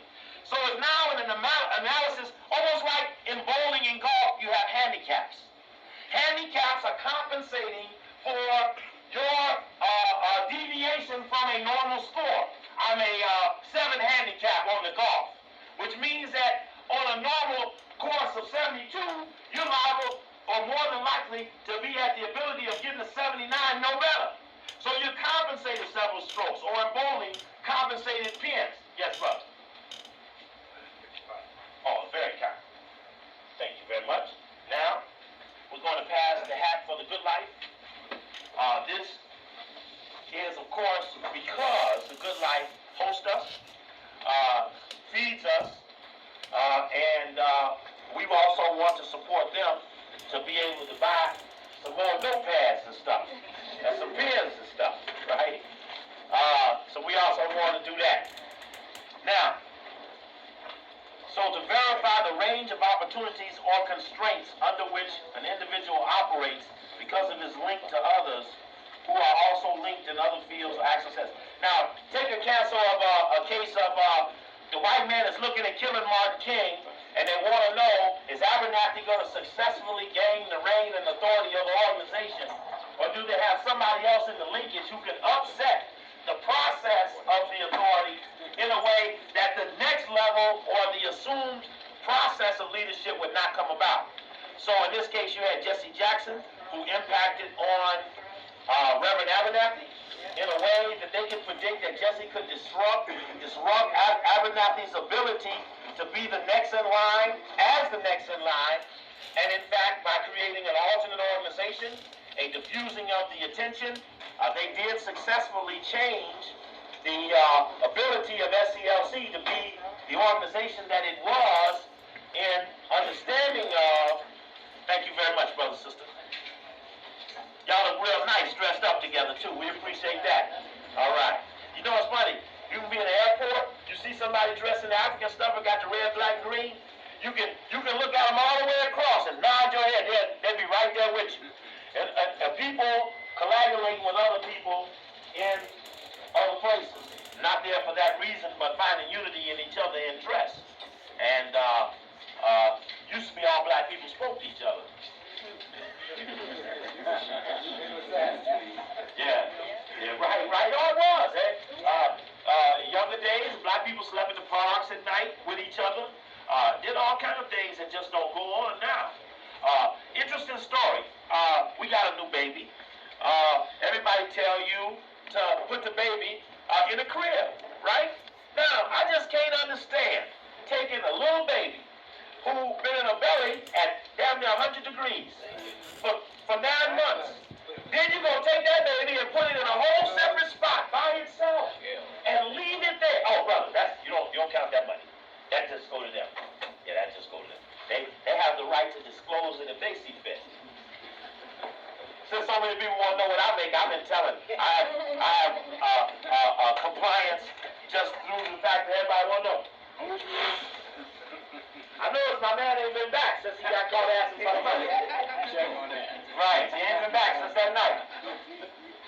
Now, so the point was about leaving the baby all by itself in a crib and have the baby nurture with nothing, right? And I don't understand it. And I spoiled 2 other babies sleeping in the bed. I spoiled this one sleeping in the bed. And up and behold, they do this little story last night on 2020, where that European took a look at himself. It was an interesting discussion about a new trend among European families of the families sleeping together. And when the child got too big to sleep in the actual bed, they put a bed next to the family bed for the growing child. So they all slept in the same room together and nurtured together. Sometimes in a family, the day will pull you away. Used to be everybody ate dinner together. You know, you had to be in at 6 o'clock to eat dinner. So everybody had to show up. That was your time to see everybody. Time worked that away. What do you call that? Fast food and all that other stuff took away that moment. That didn't become the meeting point. And so now you got everybody meeting at nighttime. Africans participating in the elimination of white supremacy. Turn the tape over now.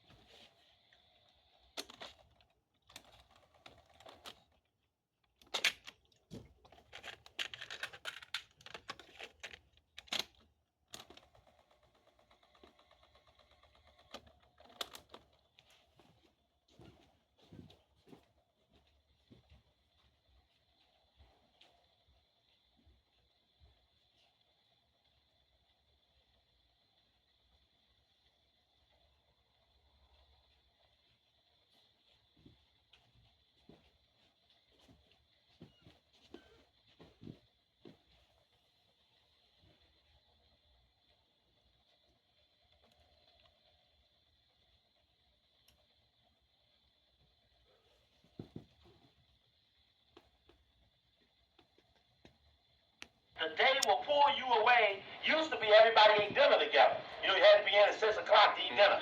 So everybody had to show up. That was your time to see everybody. Time worked that away.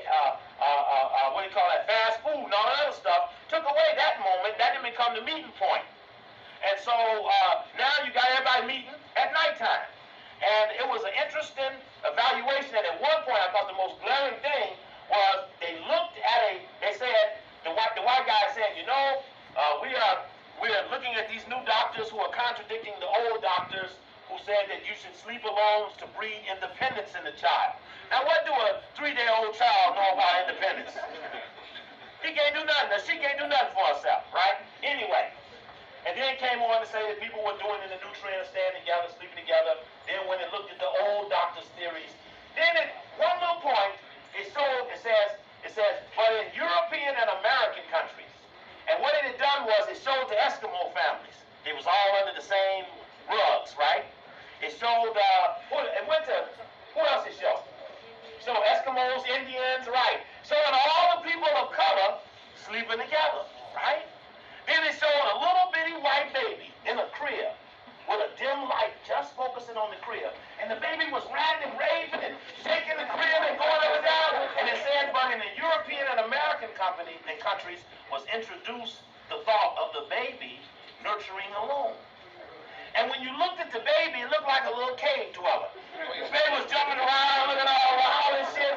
And it made the baby look wild. And it showed that the baby was wild because you know white people take their children, send them to the boarding schools. They never wanted to be intimately involved in raising their own children because they never had pride in raising a family. Controlling the family was the goal, never having one or raising one. Raising could be bought from another. That's right. Raise my child. I pay you, right? And black women raised a lot of white children. A lot relationship there. So that's just a little thought that came out as looking at the show about this, talking about how different cultures are raising their children and what's happening with their children. There was a story I wanted to mention to you that was in the Wall Street Journal the other day on the front page, and I thought it was interesting. It says, rock is slowly fading as taste and music go off in many directions. Technology change increases the choices, while rap claims protest market. Now, the point of it is saying that rock music used to be the music of the disenfranchised white youth, and that they expressed their alienation from their parents by getting into rock music. Said, but rock music now been replaced by rock music in the white youth's repertoire of opposing. It says that the young white youth's parents were raised on rock music of the 60s. Therefore, the young white youth couldn't turn to the music of their parents. Now you're coming out of the Lawrence Welk crowd. You're coming out of the Frank Sinatra crowd. Now you're coming into the parents who were into the Who and the Rolling Stones and all the Beatles and shit. So now they're saying that those kids won't get into that music because that's the music of their parents. Therefore, they went over to rap. Ice-T said that 85% of the records is white kids, 85% of the concerts is white kids. Which brings out the interesting discussion again about the shaping of the children.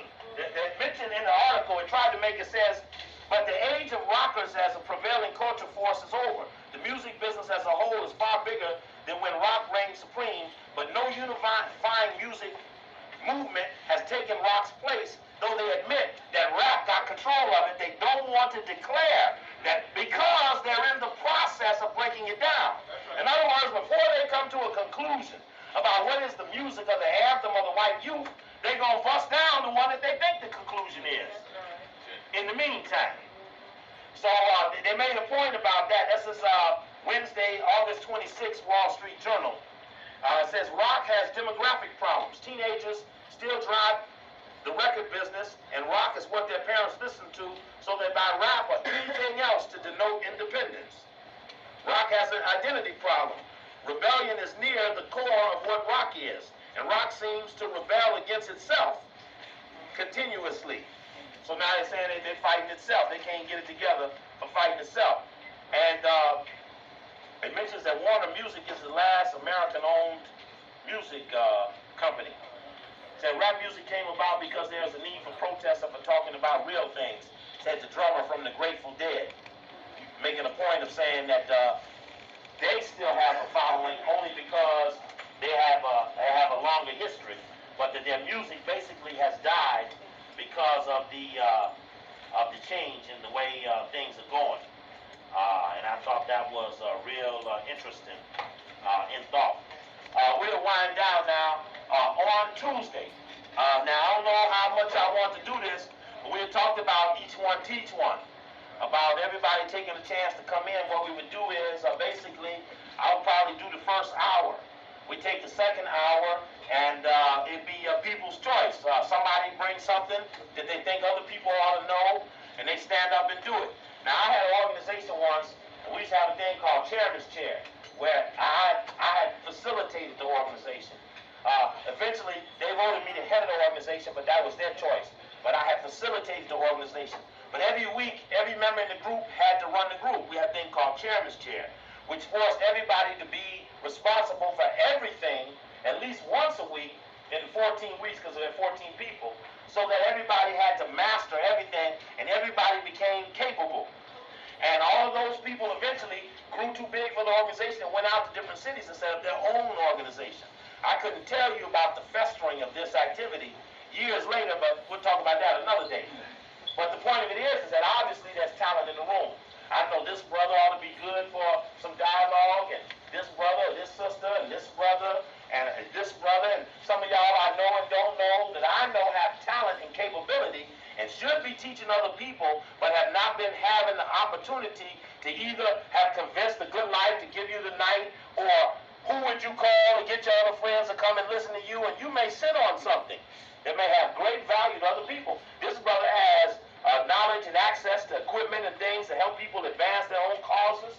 We need to be able able to at any moment to be and once you master one set of information to talk to people about, any sets of information could be digested and mastered by you to relay back to the people. And so we have to fine-tune more people to be more involved in communicating with the people as each and everybody's role evolves. My role evolves. So I will be able to do this less and have to do other things while more people feel the role of providing the information to build the people's confidence level to stand up and make change. And this is not this thing there's other people talking about. It's interesting to hear these white people talking about change. I'd be fascinated. Change is like something you bought at the store. You know, and buy some change. I'm the one that be changing. They say, I'm the one going to do change. Who you trust to do change? Ooh, going on in all directions. What time we got? 10:30. What time? 10:30. Supposed to be home by 11. All right, well, that'll about do it. In my first hour, listen up, in my first hour on Tuesday, I'm going to be talking about what happened with Sister Soldier, Clinton, Jesse Jackson, Ice-T, Time Warner. We're going to look at, even though you might not understand it, when I say who want to hear attack on rap, did nobody want to hear it. We're going to talk about the attack. Okay. Well, how come I couldn't get no TV? Then I get it today. Somebody, hey, Michael, when I asked for a TV, couldn't nobody bring it? Nah, I heard it on the tape, so I, that's kind of you, but see, and that's something people underestimate is, they say, well, you know, I looked to the brother, and he ain't got no organization. But people respond to the tapes. You don't understand how deep people respond. And anytime you see me walk to the front of this stage, and you watch people walk up here and bring information, these are people who are processing the information that they heard. They're now, see, you got a point, and now you got points working off of the point, and people underestimate the movement off of knowledge. It's just and that's great that it be underestimated. Don't ever make nobody see you correctly. You know, like, oh, no, I'm bigger than you say I am. Shit, hold your ass down. Right? That'll work to your advantage. Don't go run around trying to make yourself bigger than they need to know. So we're going to talk about that on Tuesday. I'm going to play for you a tape. I'm going to play for you a debate between myself and David Mills, the guy who wrote the story on Sister Soldier in the Post. We're trying to contact Ice-T for a little dialogue. See, I have to talk to these people. I need to better understand when things be happening. I don't understand, so we have to talk to them. So we're trying to reach out so we can turn to each other. See, he ought to come into the good life and report. It'll be natural. He ought to come here and tell the people what went down, why he helped save the directors of Time Warner from death threats when they're making $40 million a year. They got enough money to buy their own security, tech, etc. Anyway, but we'll talk about those relationships too with the record companies. TV's gonna be here Tuesday though. Yeah, can somebody bring the VCR Tuesday? You gotta work Tuesday. Okay. All right. Somebody, let's see if we can do this now. Go ahead. No, I mean it's the TV VCR thing. You can bring it for Tuesday. Okay, then we'll get to look at Sister Soldier's press conference where we'll talk about conflicting dialogue. Meaning that on one hand you say we at war, but on the other hand you renounce the war as frivolous and incompatible with personal safety. And just let me say this so you can understand in case you don't come back. The whole thing over Sister Soldier, Clinton, and Jesse Jackson and all that stuff was a very time-orchestrated event to make Clinton look better than he is. They used Soldier in a predictable way. They know what she would do. They know her own limitations as well. What she doesn't know. What she cannot communicate in retaliation that would have busted up the thing. You see, if they wanted to make Clinton look better than he was, they wanted to make Clinton look better than he was, then it would involve her not being able to come back and club Clinton in a way that would mess up his new face.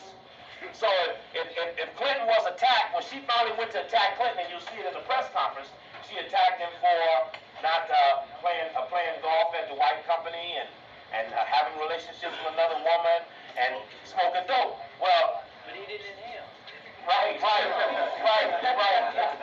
don't inhale either. But the point of it is that that's not the strongest conviction to hold against Clinton. And so you could have busted him as a Rhodes Scholar and a secret society man. You could have busted him as a trilateral commissioner. But not if your boss at Sony was a founding member of the Japanese section. So we end up in conflicting patterns. Now, the record that they used against her dealt with the war. See, what happened was after after the rebellion, they went to every rapper in this country and asked them what did they think of the rebellion.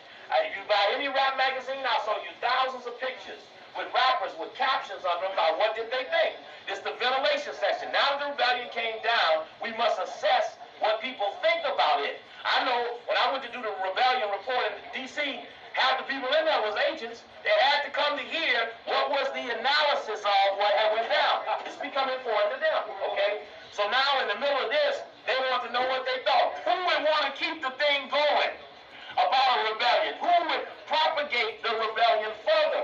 So they ventilated them. What do you think? They all go for the picture, the magazine, the press people take them to that. Okay? So now, did you leave the number? Yes. Okay. So now, here you got Ice-T getting jammed out of Houston. You got Sister Soldier being set up in Washington where Jesse flew to New York. He asked Soldier if she came to speak at the Rainbow Coalition, would she not be inflammatory? She agreed. So Jesse, whose sons asked her to be on the program, she spoke for 4 minutes. 4 minutes at the Rainbow Coalition Conference. 4 minutes. One of 20-some speakers on the podium. She spoke for 4 minutes. It was not her dialogue that he attacked, which means that her presence initiated the attack, not her words at the session. Her words were, but Jesse was the man to deliver her to Clinton. Now, would Jesse do that to her?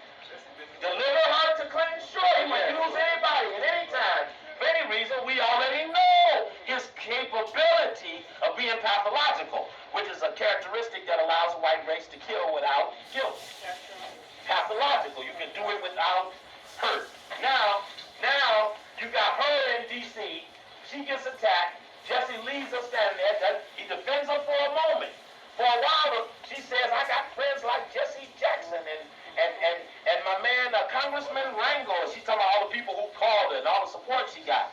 And then she called out names of people that the white man owned. So the white man said, you see what happened? When the crunch came, she called on our team. They support her. They support her as long as we say they can. And when we say they can't, she ain't got that support. The support can be removed, right? And so that put her in the spot. And we're going to talk about that attack on the youth because on one hand, her thing is we are at war and she does a little FEMA breakdown. But in the videotape, you'll hear her renounce violence. You'll hear her say, I'd never say I'd be at war with white people. That would be suicidal. And that would be a threat to my own personal safety. Which means that there's a separation between the record and reality. And that's the gap we must measure for our own safety and protection between dialogue and reality. There's a gap there. We must give some percentageal equation as to how much does a person mean when they say. Check. Yes. Closing statement. Sister Soldier's a Rhodes Scholar. No, she's not. She did go to Oxford, but she's not a Rhodes Scholar. Okay? You say she is. If you prove that to me, it would be very valuable information. I do know that she went to Oxford, she went to Sweden, she went to a lot of places, Africa, Zimbabwe. A lot of different spots. United Church of Christ, worked with Ben Shavers, she's a lot of places. At 23, in fact, she says at one point on the business, I have a long history of involvement in the movement of black empowerment. And we say at 23, how long is it? 23, 24, 25 years? How long is long? 4 years? 5 years? You know, what's the deal? What's long? Even Zimbabwe, Rhodesia? Was. Right. The record that she wrote, was she given that assignment to write it in that fashion by the teacher? That I don't know, but I do have a quote from her is that her role is to prove to Sony that militant rap music does produce a product. She was given that assignment. I don't know. You say she was. See, I cannot say the conclusion. I can say I don't know. I don't know. They gave her the assignment, but Yeah, they give assignment. I'll bring you some factors. I will present to you some factors that don't jive with dialogue. And you tell me if they gave her the Well, assignment. from what you're saying right now, it sounds like assignments because I haven't read that part. Okay, but do you understand what I'm saying? What I'm doing? I'm trying to lay before you some cause and effect. You tell me what happened. All right. Yes, it's the last thing. We out of here. We over. I'm late tonight. Why do you have this thing on Tuesday night? What would be better for you? Weekend. What better for You you? might want to. So we'll have some left over by Saturday. You know know, we got so many greens, we got enough greens, and there'll be some pot when Saturday comes. And then you can always get the tape. And I suggest that the future spy system tape, you all should get spy system 2000. The future goals of the spy system designed to suppress African people. The post-Sister Soldier Jackson incident. Again, like I said, I'm going to play for you a dialogue between myself and David Mills. You'd be interested to see. Now the Howard students just called me the other day. They want me to debate David Mills for the opening lecture for Howard's thing, but we'll see what happens when we get there, because calls and reality don't always jive either, so we ain't getting caught in that. I know I'll be speaking in Pomona next Thursday at the bookstore there. This will be September 3rd. Thursday, September 3rd at the bookstore Now Garden in Pomona. We'll be at the Nation of Islam in Altadena, Pasadena. In fact, there'll be one Saturday I won't be here. Well, 2 Saturdays. I'll be in Atlanta Saturday, September 12th. And I'll be in and out. I'll be back here. And I also won't be here Saturday, September 19th. Those 2 Saturdays I know I'm scheduled out. One is to Atlanta, one is to Pasadena. And other than that, and I may like to move it on to Fridays. We'll talk about that. And I have to get that out to everybody fast enough. And basically, if you're unsure of the lecture is, call the Good Life. If somebody here, at least in the daytime, call them and ask, is the lecture going to be Tuesday? They will know. Or you got my number, you can call me at home. All right, I appreciate all of you all. I hope that you all will I hope that some of you will want to buy some tapes so I can buy some furniture.